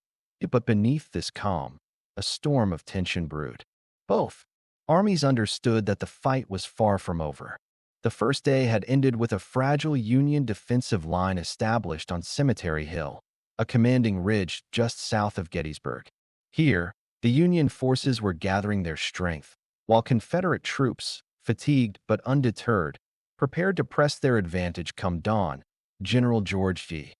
Meade, newly appointed commander of the Army of the Potomac, was acutely aware of the stakes. He had arrived at Gettysburg only hours before the battle commenced, yet he faced the daunting task of rallying an army battered by sudden engagement and shaken by the loss of its key leaders. Without hesitation, Meade issued orders to hasten the arrival of reinforcements, determined to seize the initiative and solidify the Union position on the high ground through the darkened roads and rolling hills. Columns of infantry and artillery began their hurried march toward the battlefield. Soldiers trudged forward, their faces etched with exhaustion and resolve. The rhythmic pounding of boots on dirt roads echoed the urgency of their mission. Among these reinforcements were the famed 2 Corps under Major General Daniel Sickles, the V Corps led by Major General George S. Warren, and the 6 Corps under Major General John Sedgwick. Each commander understood that the coming hours would test their mettle as never before. The Union High Command focused intently on positioning. Cemetery Hill, with its steep slopes and commanding views, offered a natural fortress. Adjoining it was Cemetery Ridge, stretching southward like a backbone, and Culps Hill, rising to the northeast, creating a defensive fishhook formation. Together, these heights formed a formidable barrier against the advancing Confederates stood under. The cloak of darkness, engineers and soldiers worked feverishly. Trenches were dug, earthworks hastily constructed, and artillery emplacements carefully sited. The air was thick with the scent of sweat, dust, and the faint metallic tang of blood. Men whispered prayers, exchanged glances heavy with unspoken fears, and steeled themselves for the battle looming on the horizon. But meanwhile, Confederate forces under General Robert E. Lee also labored through the night. The day's gains had been significant, the capture of Gettysburg town itself, but Cemetery Hill remained out of reach. Lee, ever the master strategist, weighed his options. His men were worn, their supplies stretched thin, and the terrain unfamiliar. Yet the opportunity to deliver a decisive blow was tantalizingly close. That Lee's commanders debated fiercely. Lieutenant General James Longstreet advocated for a delay, preferring to wait until all corps had arrived to mount a coordinated assault. Others urged immediate action, fearing that the Union line would strengthen with each passing hour. Lee balanced these counsel with measured judgment, fully aware that the morrow's decisions could determine the fate of the campaign. That back on Cemetery Hill, Major General Winfield Scott Hancock emerged as a pillar of strength. Dispatched by Meade to assume command of the field forces, Hancock's arrival injected much-needed discipline and clarity into the Union ranks. His steady presence rallied troops who had been battered and uncertain, his keen eye directing the placement of artillery and infantry to cover the most vulnerable approaches. As the night deepened, the two armies remained poised on opposite sides of a grim divide. The lull was deceptive. Every moment was charged with anticipation and dread. Soldiers listened intently for sounds of movement in the darkness, eyes scanning the shadows for signs of an impending assault. Commanders reviewed maps by lamplight, plotting maneuvers with meticulous care. Amidst the stillness, personal stories unfolded quietly. A young Union private wrote a letter to his family, unsure if he would live to see them again. A Confederate officer penned a last note to his wife, his hands steady despite the horrors he had witnessed. Medics tended to the wounded, their faces etched with fatigue and compassion, their hands moving methodically to staunch bleeding and ease suffering. That the night at Gettysburg was a crucible, a moment suspended between the past and the future, between survival and sacrifice. Both armies understood that the dawn would bring renewed violence, and that the hills they occupied or coveted would be stained with blood once more. As stars wheeled overhead, and the cicadas sang their eerie chorus. The men prepared for what was to come. They sharpened bayonets, loaded muskets, and whispered silent vows. The ground beneath them held the memory of those who had already fallen, and the promise of those yet to fight. When morning broke, it would find two great armies locked in mortal combat once again, each determined to claim victory on these sacred grounds, each willing to pay the ultimate price for their cause. And so, on the night of July 1st, 1863, Gettysburg stood at the threshold of destiny. The reinforcements marched in, the defenses took shape, and the fragile line held fast. The battle had only just begun. Chapter 11, July 2nd, the calm before the storm. As dawn broke over the ridges and fields of Gettysburg on July 2nd, 1863, a deceptive calm settled over the battlefield. The morning mist clung to the trees and stone walls, softening the scars left from the previous day's brutal fighting. The sun's first light revealed the vast assembly of soldiers, tens of thousands of men arrayed in blue and gray, poised on opposite sides of a silent, charged expanse. Beneath the stillness, however, the air was thick with tension. Both armies knew that the day ahead would be pivotal, possibly decisive. General Robert E. Lee, the architect of the Confederate invasion of the North, spent the early hours of July 2nd contemplating his next move. His strategy was clear. He intended to strike the Union Army's flanks with a series of coordinated assaults. By doing so, he hoped to roll up the Union line, break their defensive positions, and force a retreat, or worse, annihilation. The Union Army, though battered from the first day's fighting, had taken up strong positions along Cemetery Hill, Cemetery Ridge, and Culps Hill. Lee recognized the challenge before him, yet Lee faced a complication that weighed heavily on his mind: the temperament and hesitations of his trusted lieutenant, Major General James Longstreet. Longstreet, commanding the Confederate First Corps, was a man of profound intellect and cautious temperament. A veteran of many battles, he favored defensive tactics and deliberate planning over aggressive, frontal assaults. After Chancellorsville, where Lee's audacious maneuvers had prevailed, Longstreet found himself increasingly at odds with his commander's willingness to engage in risky offensives. That on the morning of July 2nd, this tension surfaced with unmistakable clarity. Lee's plan called for Longstreet to lead a massive flanking attack against the Union left, aiming to seize the heights south of Gettysburg, Little Round Top, Big Round Top, and Devil's Den. These rocky knolls and wooded slopes dominated the southern end of the Union line. Their capture would outflank the Federals, compromising their entire defensive fishhook. Longstreet, however, hesitated. He questioned the wisdom of the timing and the nature of the attack. The rugged terrain posed significant challenges, and the Union defenders had begun fortifying their positions. Moreover, Longstreet was reluctant to initiate what would likely be a costly, direct assault against prepared enemies. His reservations created a palpable friction with Lee, who viewed boldness as essential to victory. The command quarrel, though subtle in tone, was emblematic of a broader struggle within the Confederate leadership. The clash between audacity and prudence, between the impulsive zeal of some and the cautious pragmatism of others. Lee's decision to proceed despite Longstreet's concerns would shape the bloody hours to come. Meanwhile, on the Union side, Major General George G. Meade worked tirelessly to reinforce and fortify his positions. The Union lines extended in a curved arc from Cemetery Hill on the right, through Cemetery Ridge in the center, and down to Little Round Top on the left. Each sector was commanded by capable generals who understood the gravity of the situation. Winfield Scott Hancock held the center and right, while Daniel Sickles controversially advanced his Third Corps forward. creating tension and gaps in the Union line. The terrain was a critical factor for both armies. The Confederates faced the daunting task of assaulting uphill against entrenched and well-positioned troops. The Union forces, occupying ridges and rocky outcrops, enjoyed natural defensive advantages.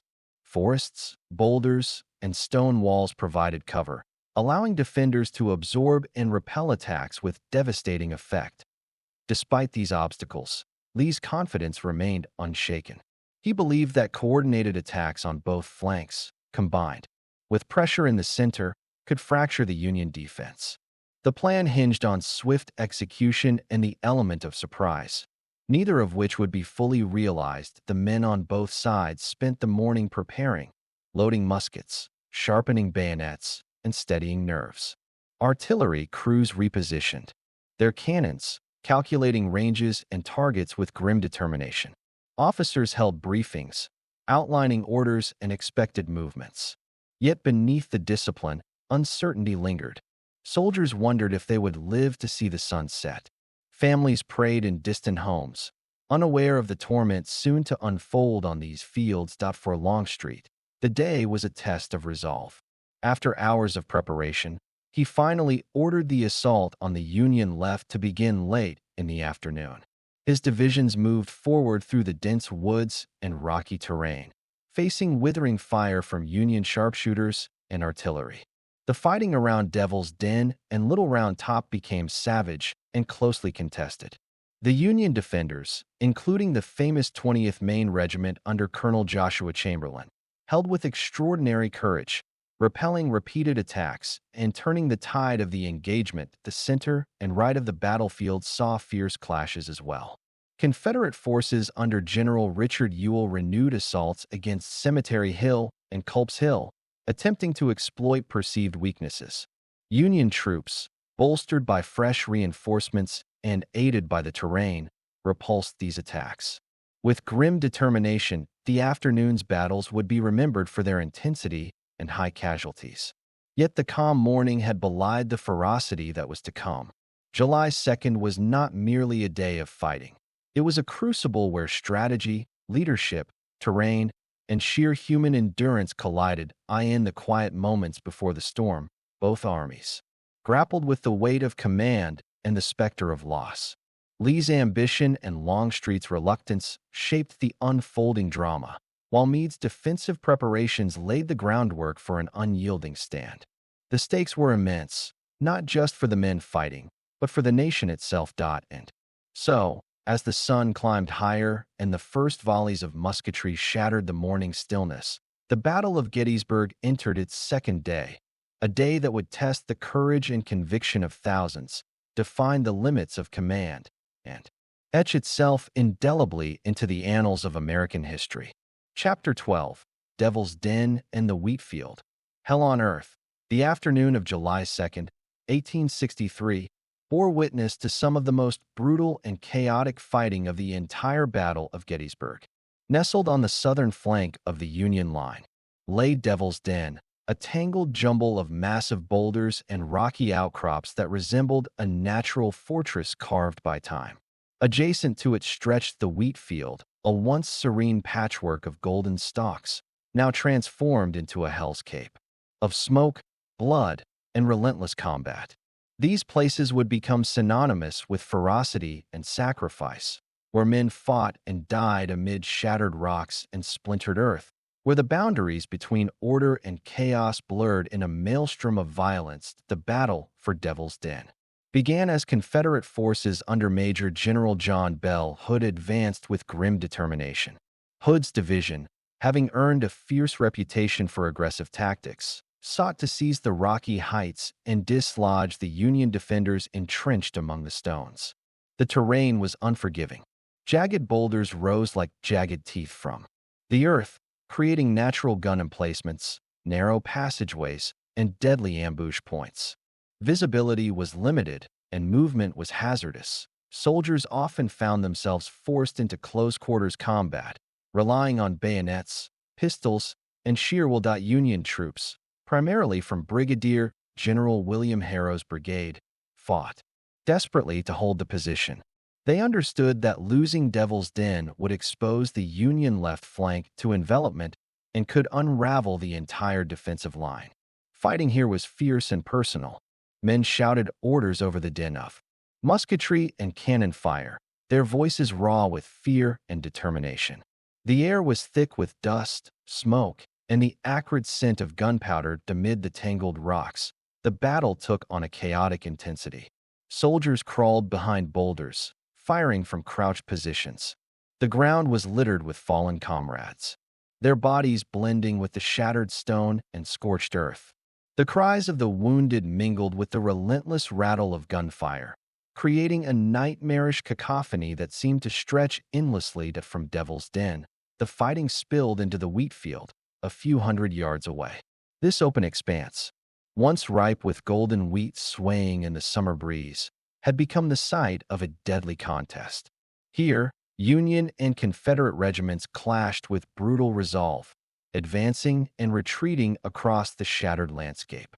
The wheatfield changed hands multiple times, with units charging forward only to be driven back in waves. That the fighting in the wheatfield was characterized by confusion and rapid shifts in momentum.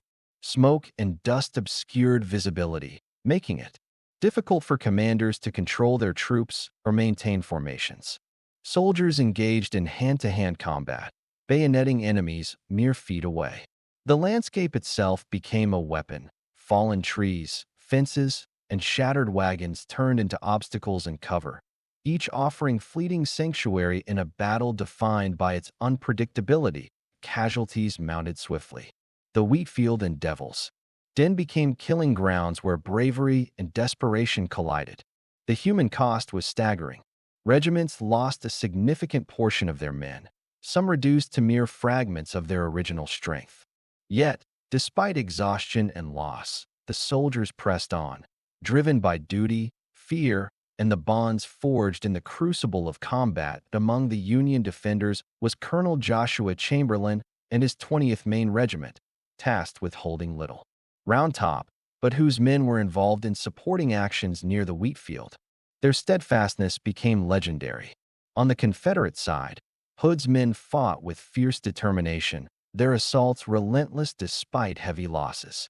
The battle for these rocky heights and open fields symbolized the grinding attrition that would define much of the fight at Gettysburg. The chaos of the afternoon's combat defied neat descriptions. Lines blurred between attacker and defender, as units were shattered and reformed in the heat of battle. Communication broke down amid the smoke and confusion. The landscape seemed to swallow whole companies, only to spit out battered survivors struggling to regroup. The agony and valor of the men here exemplified the brutal reality of Civil War combat, a mixture of strategy, chance, and the raw will to survive. As daylight faded, the combatants withdrew to their positions, bloodied but unbroken. The terrain bore the scars of battle: scorched earth, shattered trees, and fields stained with the blood of thousands. The men, weary and wounded, awaited the next day, knowing that the fight for Gettysburg was far from over. Devil's Den and the wheatfield stood as silent monuments to the hellish ordeal endured, a stark reminder of the human cost embedded in every stone and stalk of wheat. Chapter 13. Little Round Top, the flank that saved the Union. The afternoon of July 2nd, 1863, brought the Union Army to a critical juncture. On its extreme left flank, a rocky, forested hill known as Little Round Top stood as the last barrier between the Confederate forces and a potential collapse of the Union line.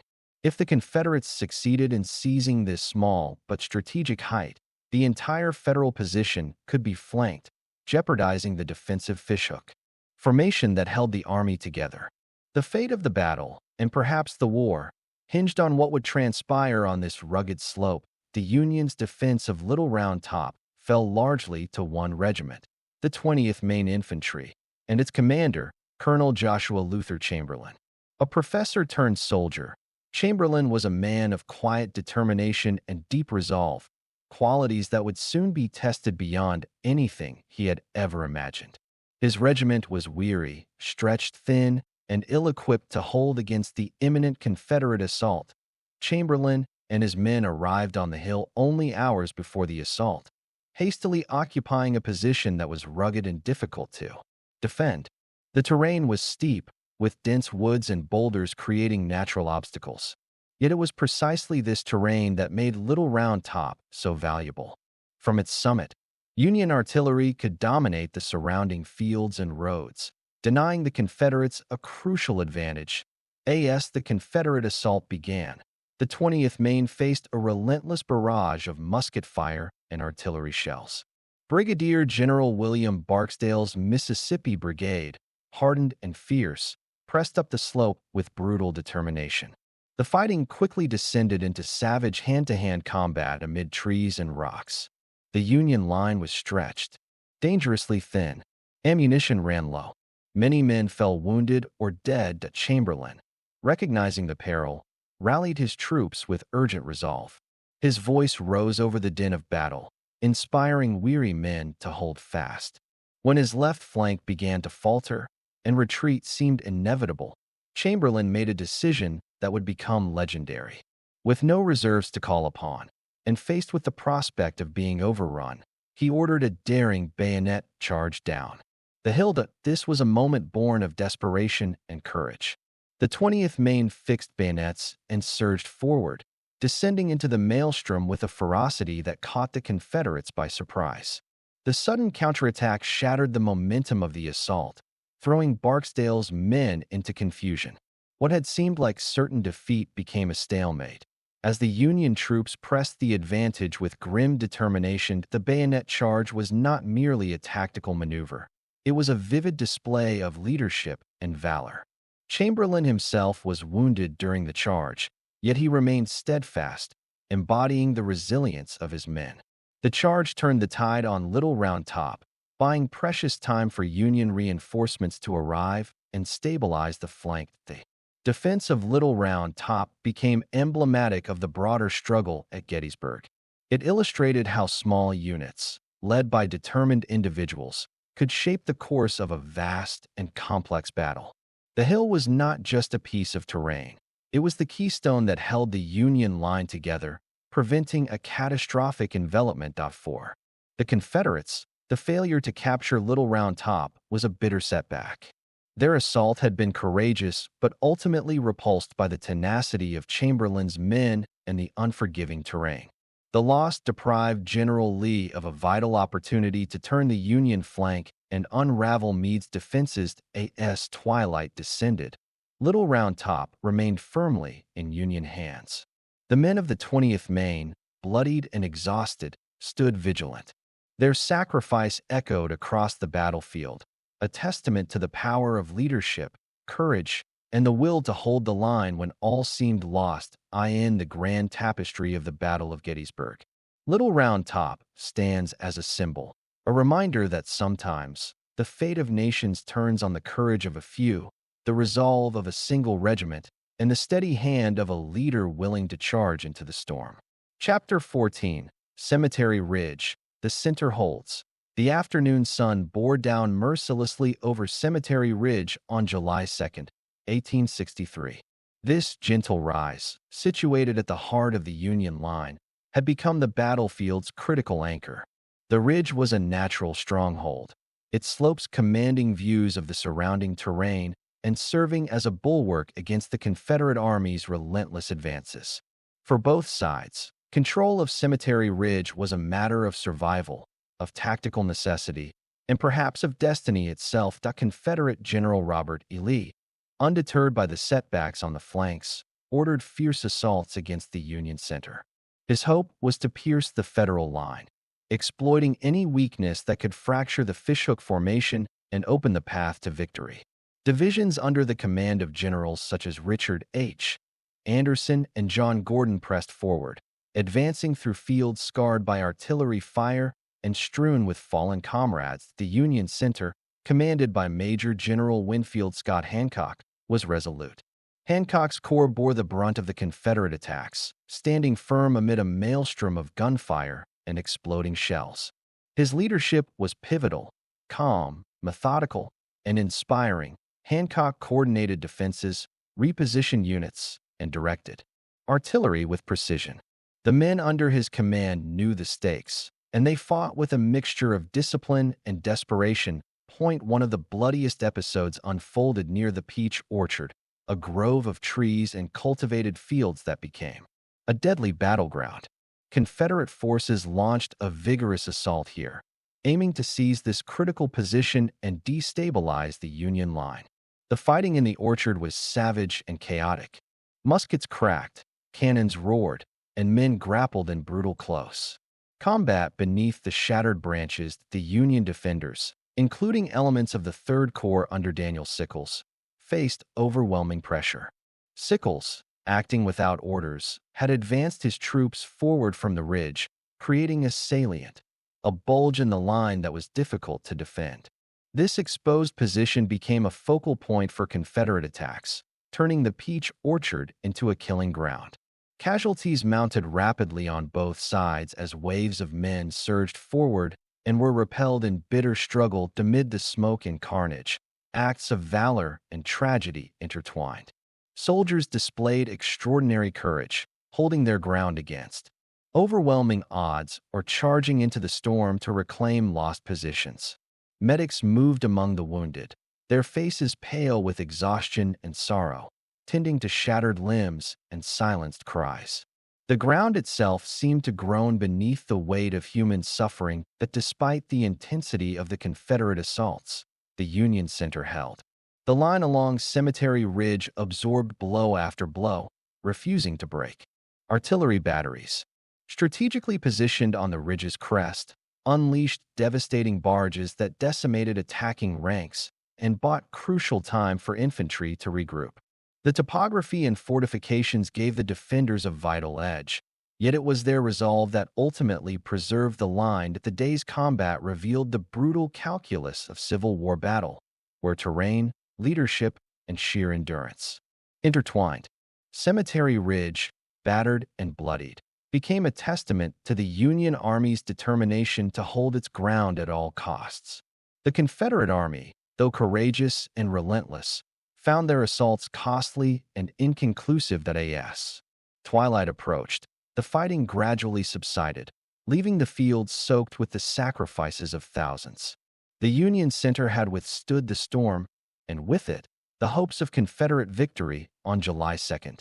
The battle, however, was far from over. The events on Cemetery Ridge would set the stage for the decisive confrontations that lay ahead, confrontations that would test the limits of courage, command, and the very fate of a divided nation. Chapter 15, Culps Hill and the Union Right.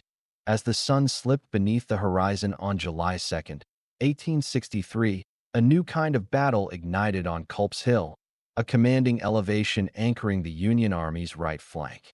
Under the cloak of darkness, what had been a relative calm during the day erupted into fierce and disorienting combat. The night battle at Culps Hill would prove to be one of the most intense and grueling engagements of the entire Gettysburg campaign. Culps Hill, with its rugged slopes, dense woods, and rocky outcrops, was a natural fortress. Union engineers and soldiers had worked tirelessly during the day to fortify their positions, digging trenches, erecting breastworks, and strategically placing artillery.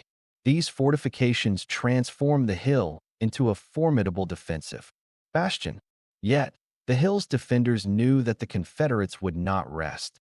They anticipated a determined assault aimed at shattering the Union line from the right. The Confederate 2nd Corps, commanded by Lieutenant General Richard S. Ewell, had recovered from the missed opportunities of July 1st. Under orders to renew their offensive, Ewell's troops moved stealthily toward Culps Hill under the cover of night. The plan was to exploit the darkness, surprise the Union defenders, and seize this vital position before dawn. But the terrain was unforgiving, and the Union troops, though weary, remained vigilant. As the Confederates advanced, skirmishes erupted along the wooded slopes. Musket fire broke the stillness of the night, punctuated by the booming roar of artillery. The darkness, thick and suffocating, amplified the confusion and fear. Soldiers struggled to maintain formations amid the tangled underbrush and shifting shadows. Communication faltered, Commands were shouted and echoed with uncertain results to Union forces, composed of seasoned veterans and fresh reinforcements alike, met the Confederate attacks with resolute defiance. Despite exhaustion from days of continuous fighting, they held their ground tenaciously.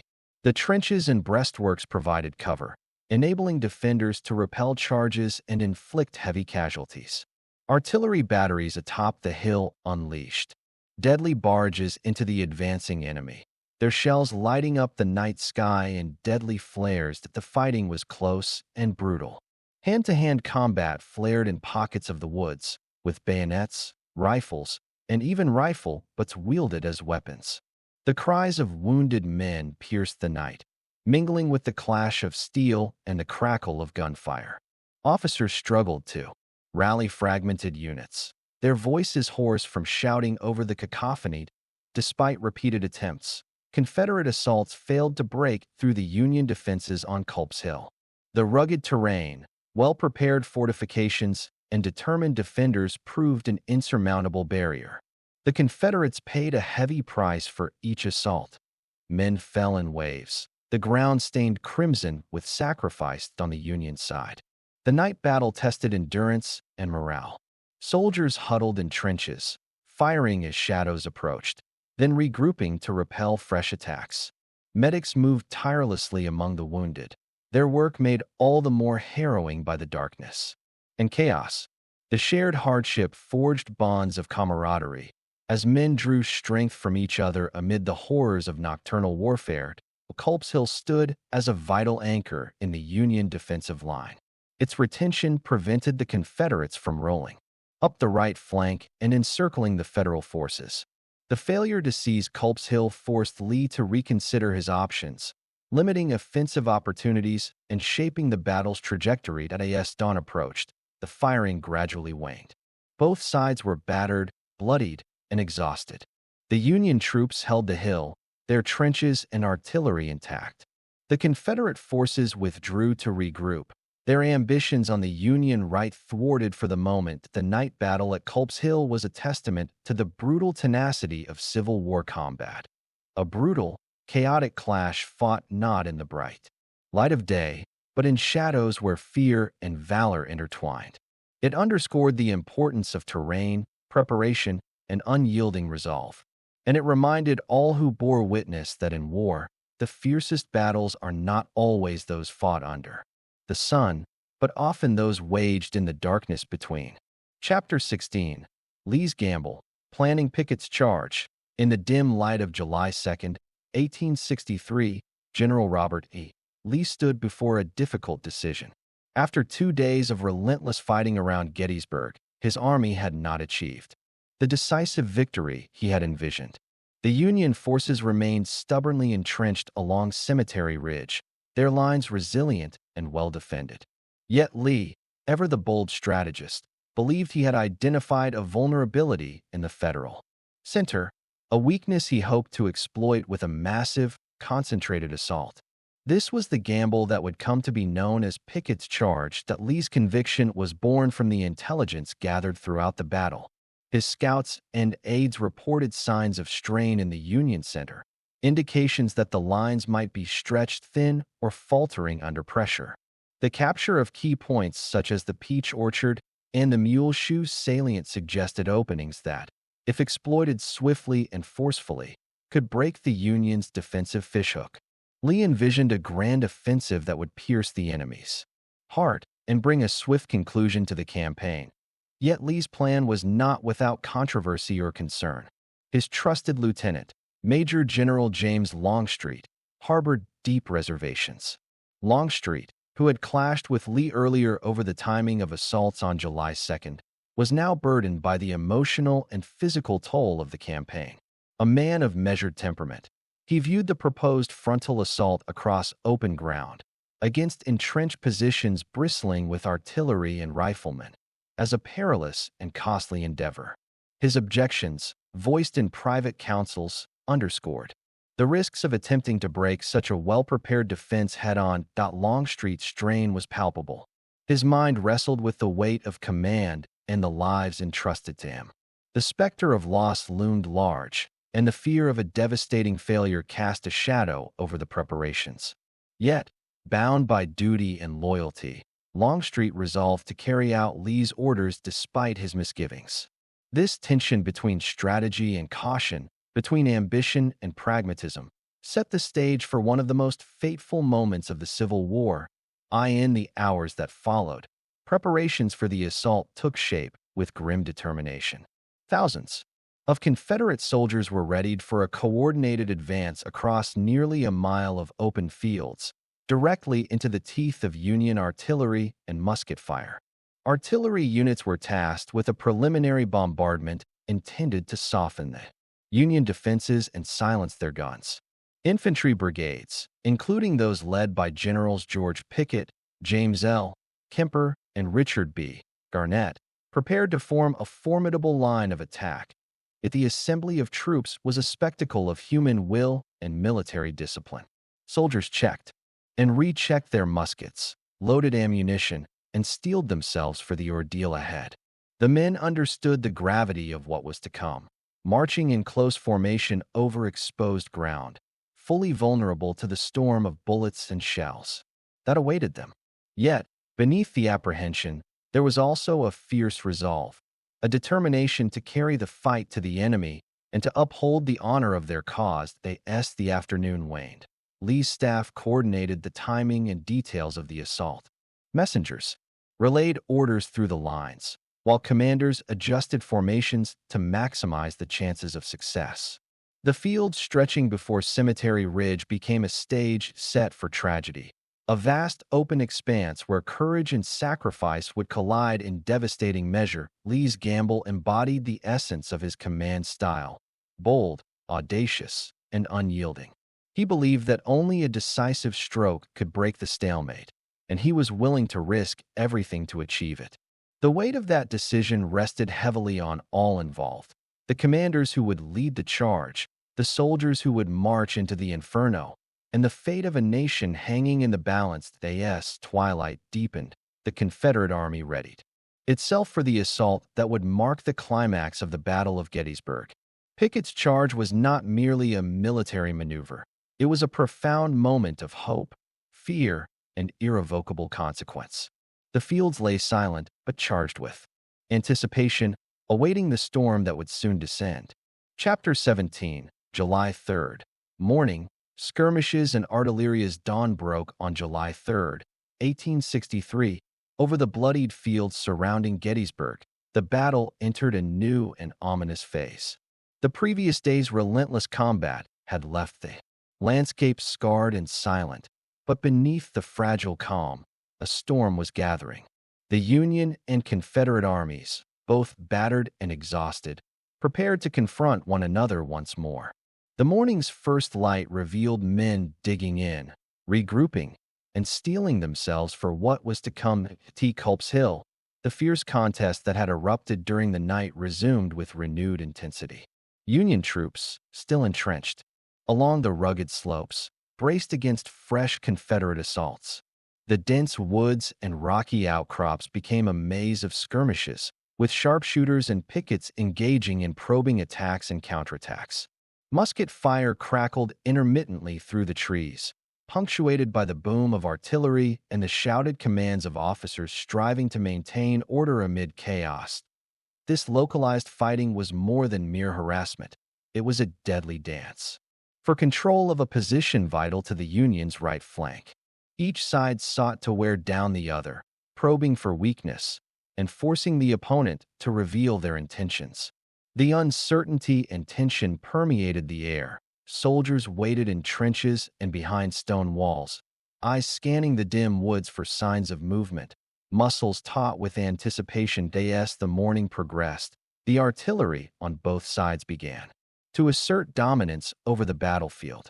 The once quiet hillsides erupted with thunderous barrages, as batteries unleashed a relentless cannonade intended to soften enemy lines and prepare the ground for infantry attacks.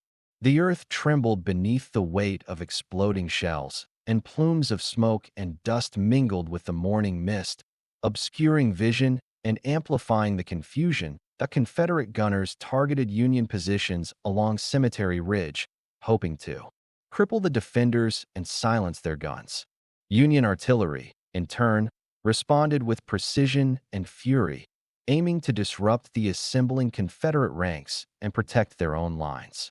The air was thick with the roar of ordnance and the acrid scent of gunpowder. The deafening volleys echoed across the valleys, a grim soundtrack to the unfolding drama that soldiers on both sides endured the bombardment with grim resolve. Men crouched in trenches, gripping weapons tightly, faces etched with fatigue and fear. Medics prepared for the inevitable casualties, while officers sought to maintain discipline and focus.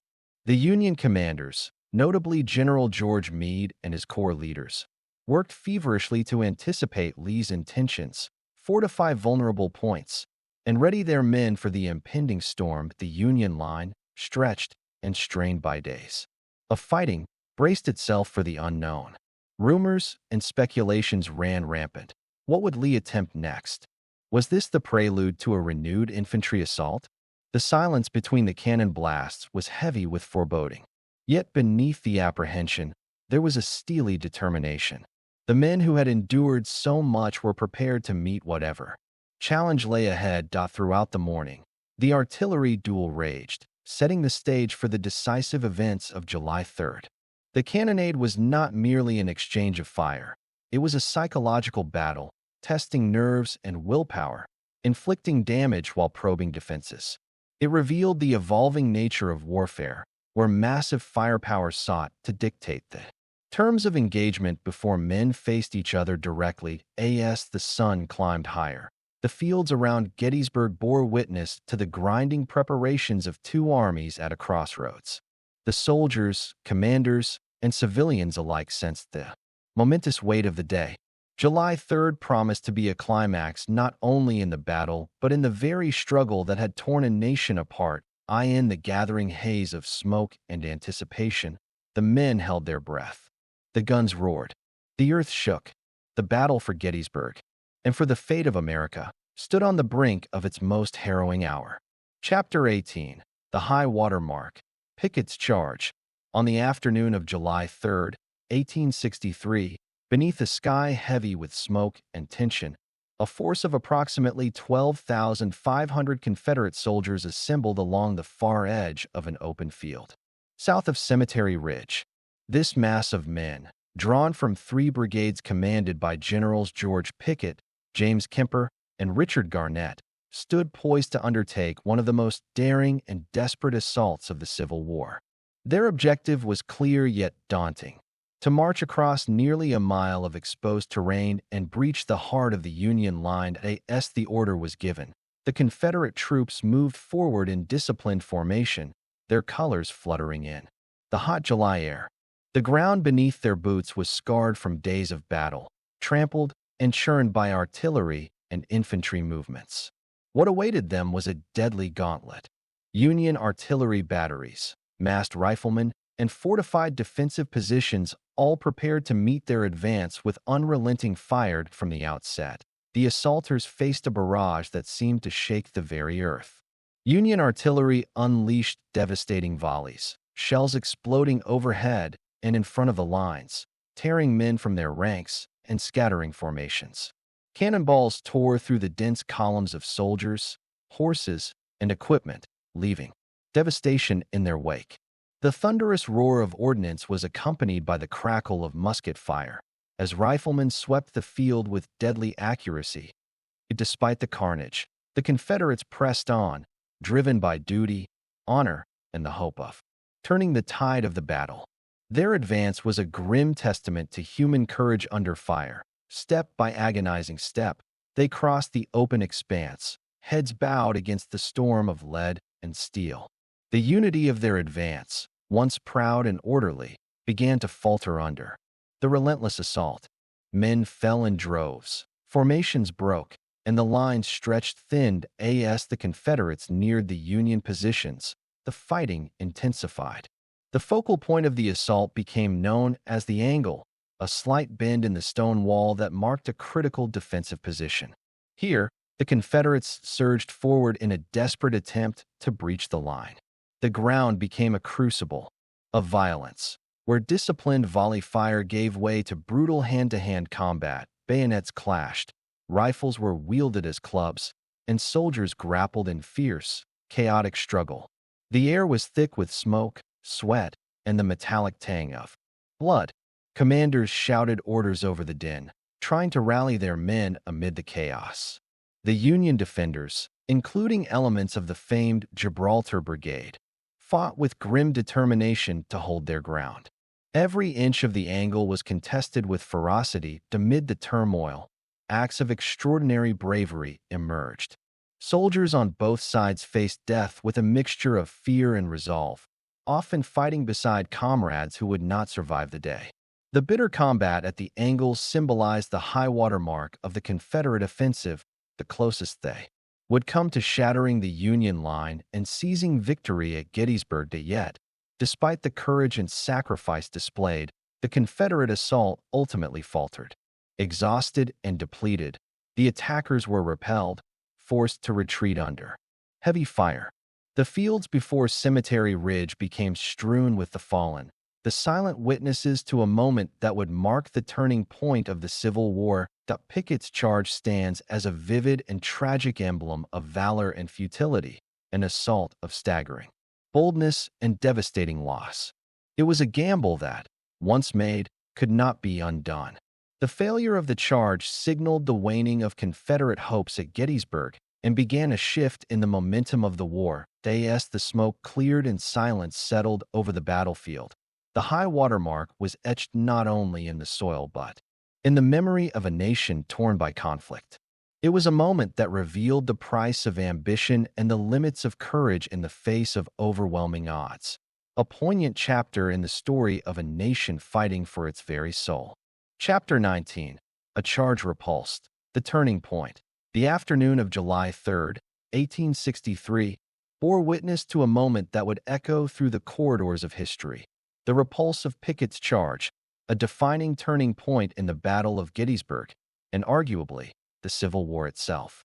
As the smoke cleared over the shattered fields of Cemetery Ridge, the Confederate forces lay broken and decimated, their hopes dashed in a maelstrom of fire and blood. That the charge, launched with high hopes and fierce determination, had promised to break the Union center and deliver a decisive blow to General George Meade's army.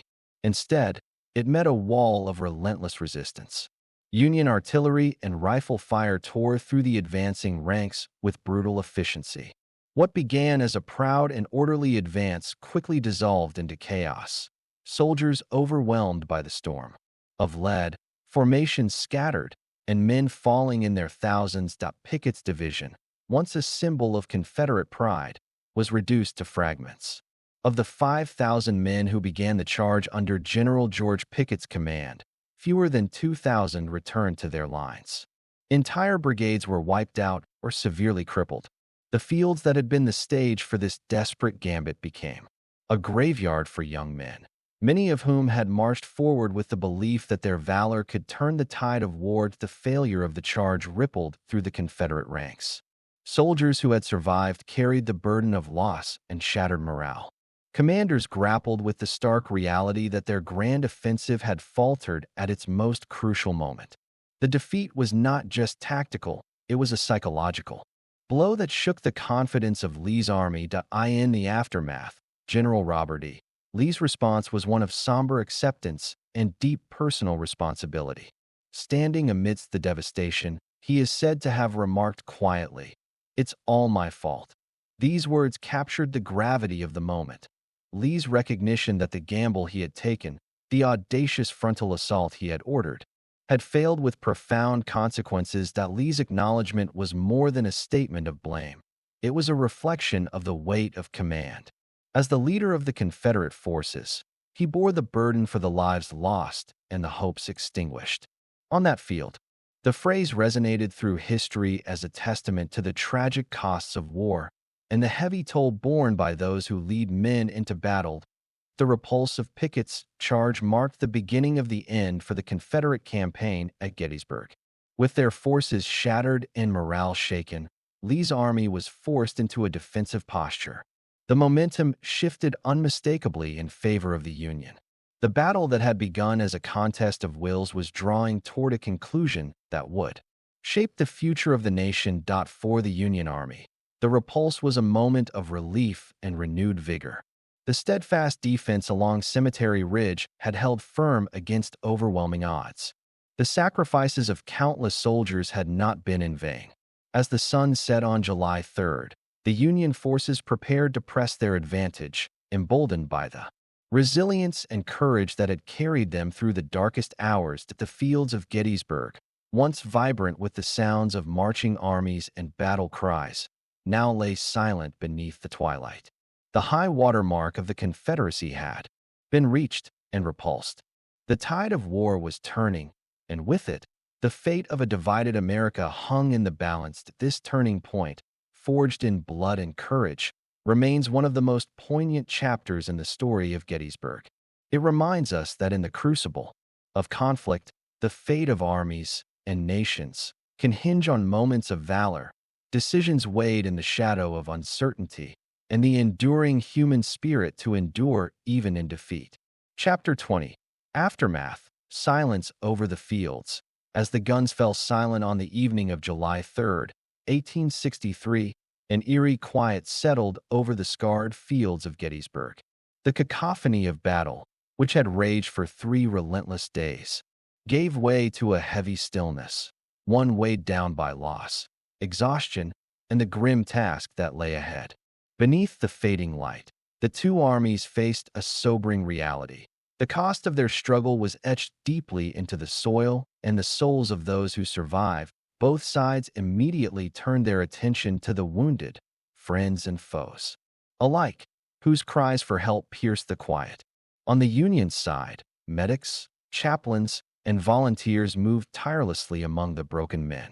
Makeshift hospitals sprang up in farmhouses, churches, and open fields, where surgeons labored under primitive conditions to staunch bleeding, set shattered bones, and offer whatever comfort they could.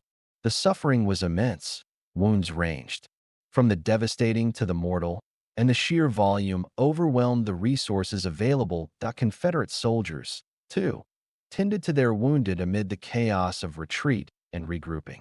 Those who could still move carried their comrades to relative safety, seeking aid wherever it might be found. The lines between friend and enemy blurred in these moments of shared humanity, as men from opposing sides faced the same agony and uncertainty. The sounds of mourning, whispered prayers, and the clatter of stretchers filled the air, replacing the roar of cannon and rifle. Amidst this scene of compassion and pain, General Robert E. Lee confronted the harsh truth of his army's situation. The defeat at Gettysburg and the staggering losses incurred left his forces weakened and vulnerable. Understanding the impossibility of further offensive action, Lee began preparations for retreat, an arduous withdrawal that would test the endurance and discipline of his weary troops. The decision weighed heavily. It was an acknowledgement that the tide of war was shifting irrevocably against the Confederacy. Lee's retreat was undertaken with meticulous care, seeking to preserve what remained of his army while avoiding a catastrophic pursuit by Union forces. Supply lines were organized, wounded evacuated as best possible, and rearguards positioned to delay any Federal advance. The general's somber leadership during this critical phase reflected his resolve to salvage his army and fight another day, even in the face of strategic defeat. That on the Union side, General George Meade faced his own dilemma. Despite the overwhelming victory at Gettysburg, he chose a cautious approach, refraining from immediate pursuit of the retreating Confederate army. Meade's decision stemmed from concerns about the condition of his own forces, exhausted, depleted, and dispersed after days of intense combat. The risk of overextension or falling into a trap tempered any impulse to chase Lee aggressively. Meade's prudence also reflected the broader strategic complexities of Civil War command. The uncertainty of terrain, the possibility of ambush, and the responsibility of safeguarding his army and supply lines necessitated careful deliberation.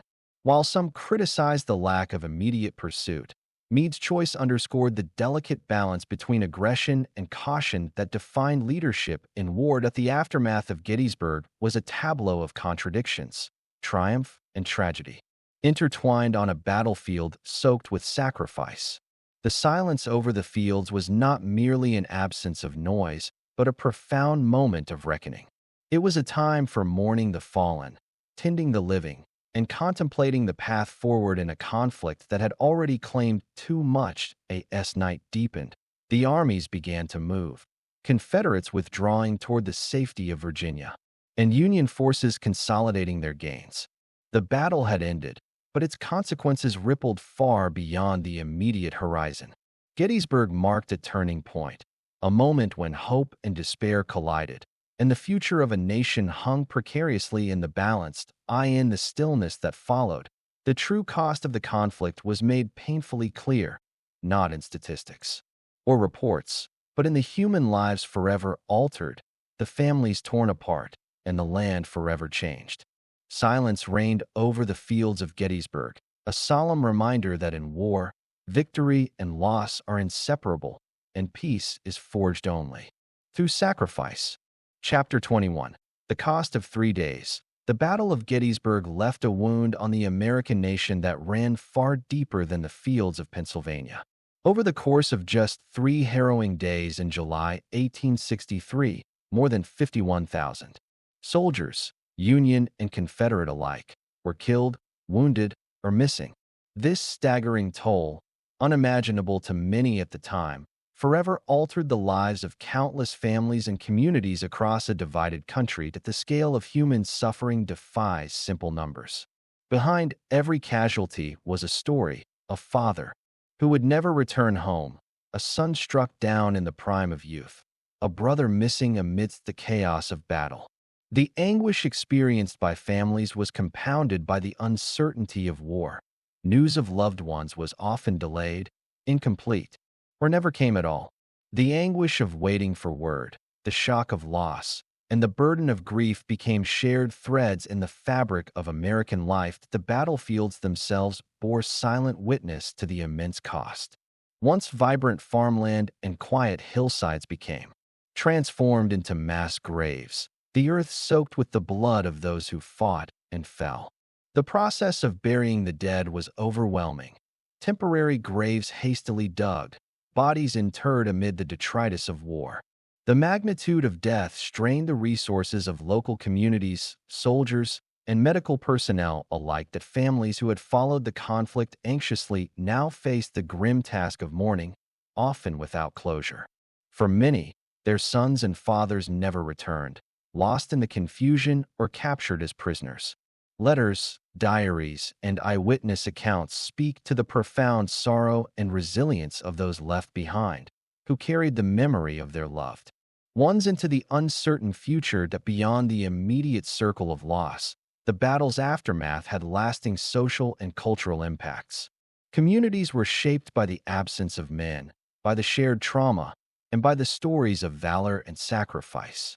Memorials and cemeteries were later established, including the famous Gettysburg National Cemetery, where President Abraham Lincoln would deliver his immortal address, honoring the fallen and calling for a new birth of freedom. That the sheer scale of casualties at Gettysburg forced a reckoning with the brutal realities of civil war, a conflict that pitted brother against brother and demanded unimaginable sacrifice. The battle stands as a somber testament to the price of division and the resilience required to endure it. As the seasons changed and the nation moved forward, the legacy of those 3 days remained etched in memory and landscape. The fields of Gettysburg, once sites of bloodshed, became places of reflection and remembrance, reminders of what was lost and what was at stake in the struggle for the soul of America. That the cost of 3 days at Gettysburg was more than lives counted in official reports. It was the shattering of families, the forging of a nation's conscience, and the enduring symbol of sacrifice in the pursuit of unity. This chapter in American history stands as a poignant reminder that the price of freedom is often paid in the blood of its defenders, and that remembrance is the solemn duty of those who come after. Chapter 22. Lee retreats. the end of the campaign. In the aftermath of the devastating defeat at Gettysburg, General Robert E. Lee faced the grim task of leading his battered army back across the Potomac River, away from Pennsylvania, and toward the relative safety of Virginia. The retreat marked not only the end of the Northern invasion, but also the close of a campaign that had promised so much yet delivered profound loss. The Confederate Army, diminished and exhausted, began its slow, arduous withdrawal under the watchful eyes of Union forces. Lee's retreat was a masterclass in disciplined withdrawal under pressure. Despite the hardships, the general maintained order among his troops, organizing rear guards and supply lines to protect the army as it moved through hostile territory. The journey was fraught with danger. Union patrols prowled the roads, and the terrain itself tested weary soldiers. Yet Lee's leadership ensured that his army remained largely intact, preserving the core of the Confederate fighting force for future battles. On the Union side, General George Meade's army held the ground won at Gettysburg, poised to press the advantage. However, Meade refrained from an aggressive pursuit of Lee's retreating forces. This decision sparked debate and controversy, both at the time and in historical analysis. Critics argued that Meade missed an opportunity to decisively crush Lee's army and end the war swiftly. Others contended that his caution was prudent, given the condition of his own forces, exhausted, stretched thin, and vulnerable to counterattack. Meade's choice reflected the complexities of Civil War command. Pursuing a retreating enemy across unfamiliar and difficult terrain risked overextension, ambush, and logistical failure. The memory of past battles, where aggressive pursuits had ended in disaster, undoubtedly weighed on his judgment.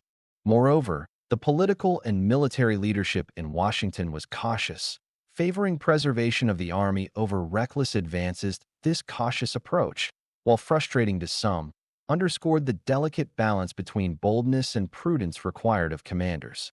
Meade sought to consolidate his gains, care for his wounded, and maintain the cohesion of his forces rather than gamble everything on a potentially hazardous chase. His decisions reflected a realistic appraisal of the situation and the limitations faced by any army after intense combat. Lee's retreat across the Potomac was also shaped by geography and timing. The Confederate Army's crossing points were guarded, and the natural obstacles posed by the river and surrounding landscape slowed their movement. Union forces attempted to harass and disrupt the retreat, but were unable to mount a decisive offensive. The Confederates managed to cross in relative safety, though the retreat left behind wounded and stragglers who were captured or killed. In the broader context of the Civil War, the end of Lee's campaign marked a strategic turning point. The defeat at Gettysburg and the subsequent retreat halted the Confederacy's attempt to bring the war into Northern territory. It bolstered Union morale and reinforced the resolve of the Northern states to continue the fight. Yet, the war was far from over. Both sides would regroup, reevaluate, and prepare for the battles yet to come. Historical perspectives on Meade's conduct at Gettysburg and its aftermath vary widely. Some historians emphasize the missed opportunity for total victory, while others highlight the wisdom and caution and the avoidance of unnecessary risk. Meade's leadership, marked by steadiness and resolve, prevented a potential Confederate resurgence and laid the groundwork for future Union offensives. Lee's retreat, though a setback, did not diminish his stature as a commander in the eyes of his troops and many contemporaries. His ability to preserve the army despite overwhelming odds testified to his resilience and tactical skill. The campaign ended with the Confederate army intact but diminished, a symbol of both the possibilities and limits of Southern ambitions. The Confederate forces crossed the Potomac and disappeared into the forests of Virginia. The fields of Gettysburg lay quiet once more. The echoes of battle lingered in the memories of those who survived and in the land scarred by conflict. The campaign's end was not just a military conclusion, but a moment of reflection on the costs of division, the resilience of a nation, and the uncertain path ahead. This chapter in the history of Gettysburg captures the profound complexities of leadership, the burdens of command, and the human dimensions of war. Lee's retreat, and Meade's cautious pursuit encapsulate a critical juncture where decisions shaped by strategy, circumstance, and human limitation converge to determine the fate of a nation. Chapter 23: Gettysburg Civilians, the Hidden Suffering. The Battle of Gettysburg was fought not only on the fields and hills, but in the lives and homes of the town's civilians, ordinary men, women, and children who found themselves engulfed by the maelstrom of war.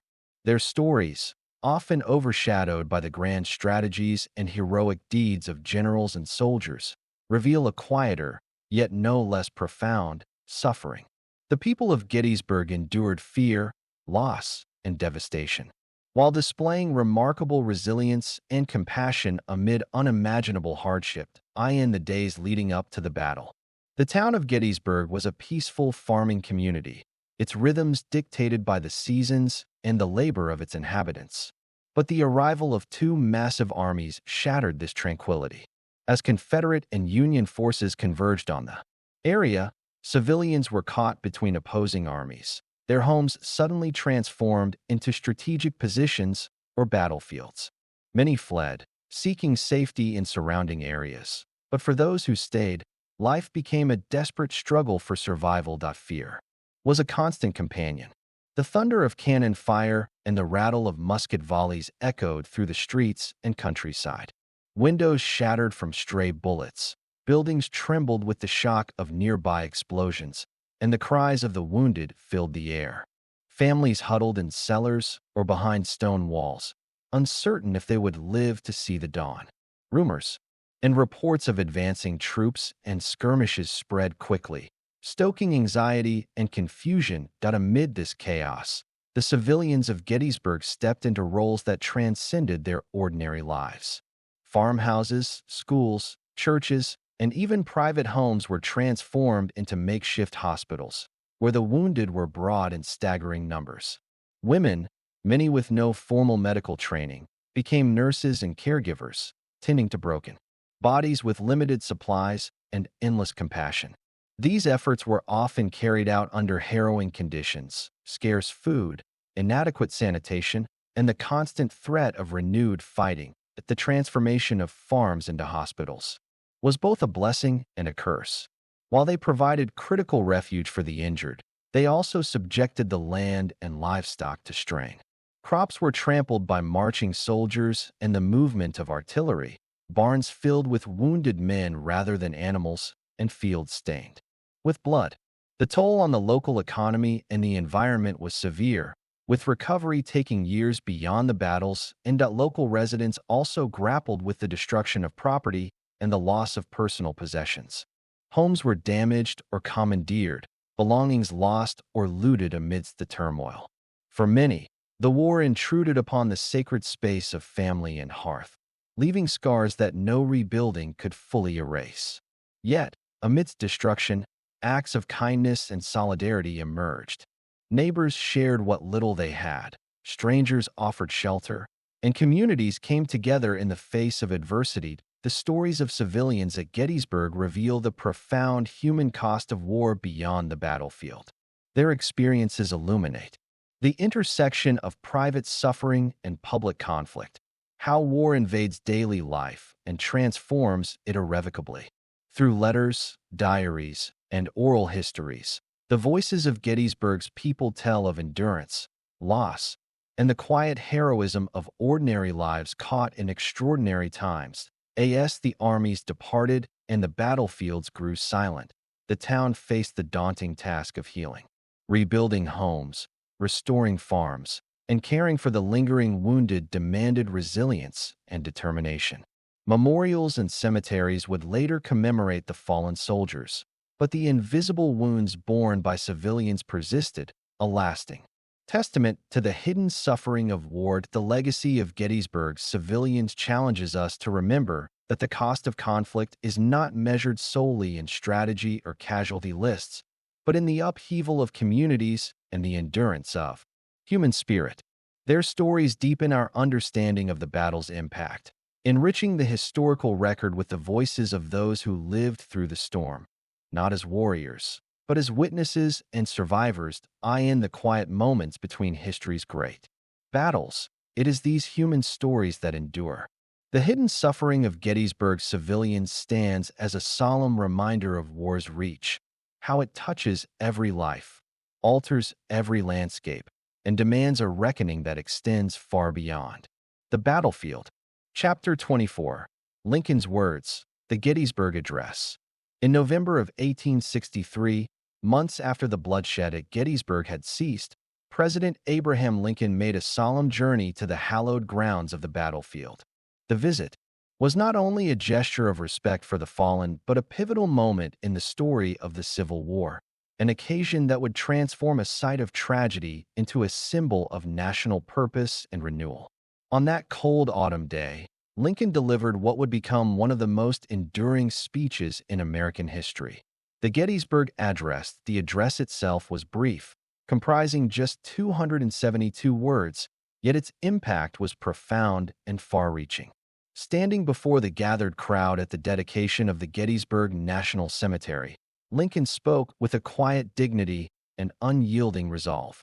His words distilled the essence of the nation's struggle, not merely a conflict over territory or politics, but a profound test of the principles of liberty, equality, and democracy upon which the United States was founded. Lincoln's speech began by acknowledging the founding of the nation 47 years ago and the brave men who had fought to preserve it.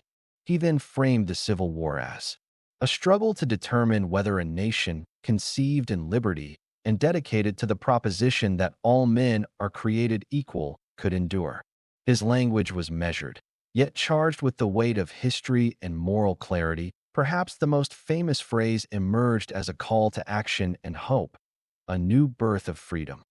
Lincoln urged that the sacrifices made on the fields of Gettysburg should not be in vain.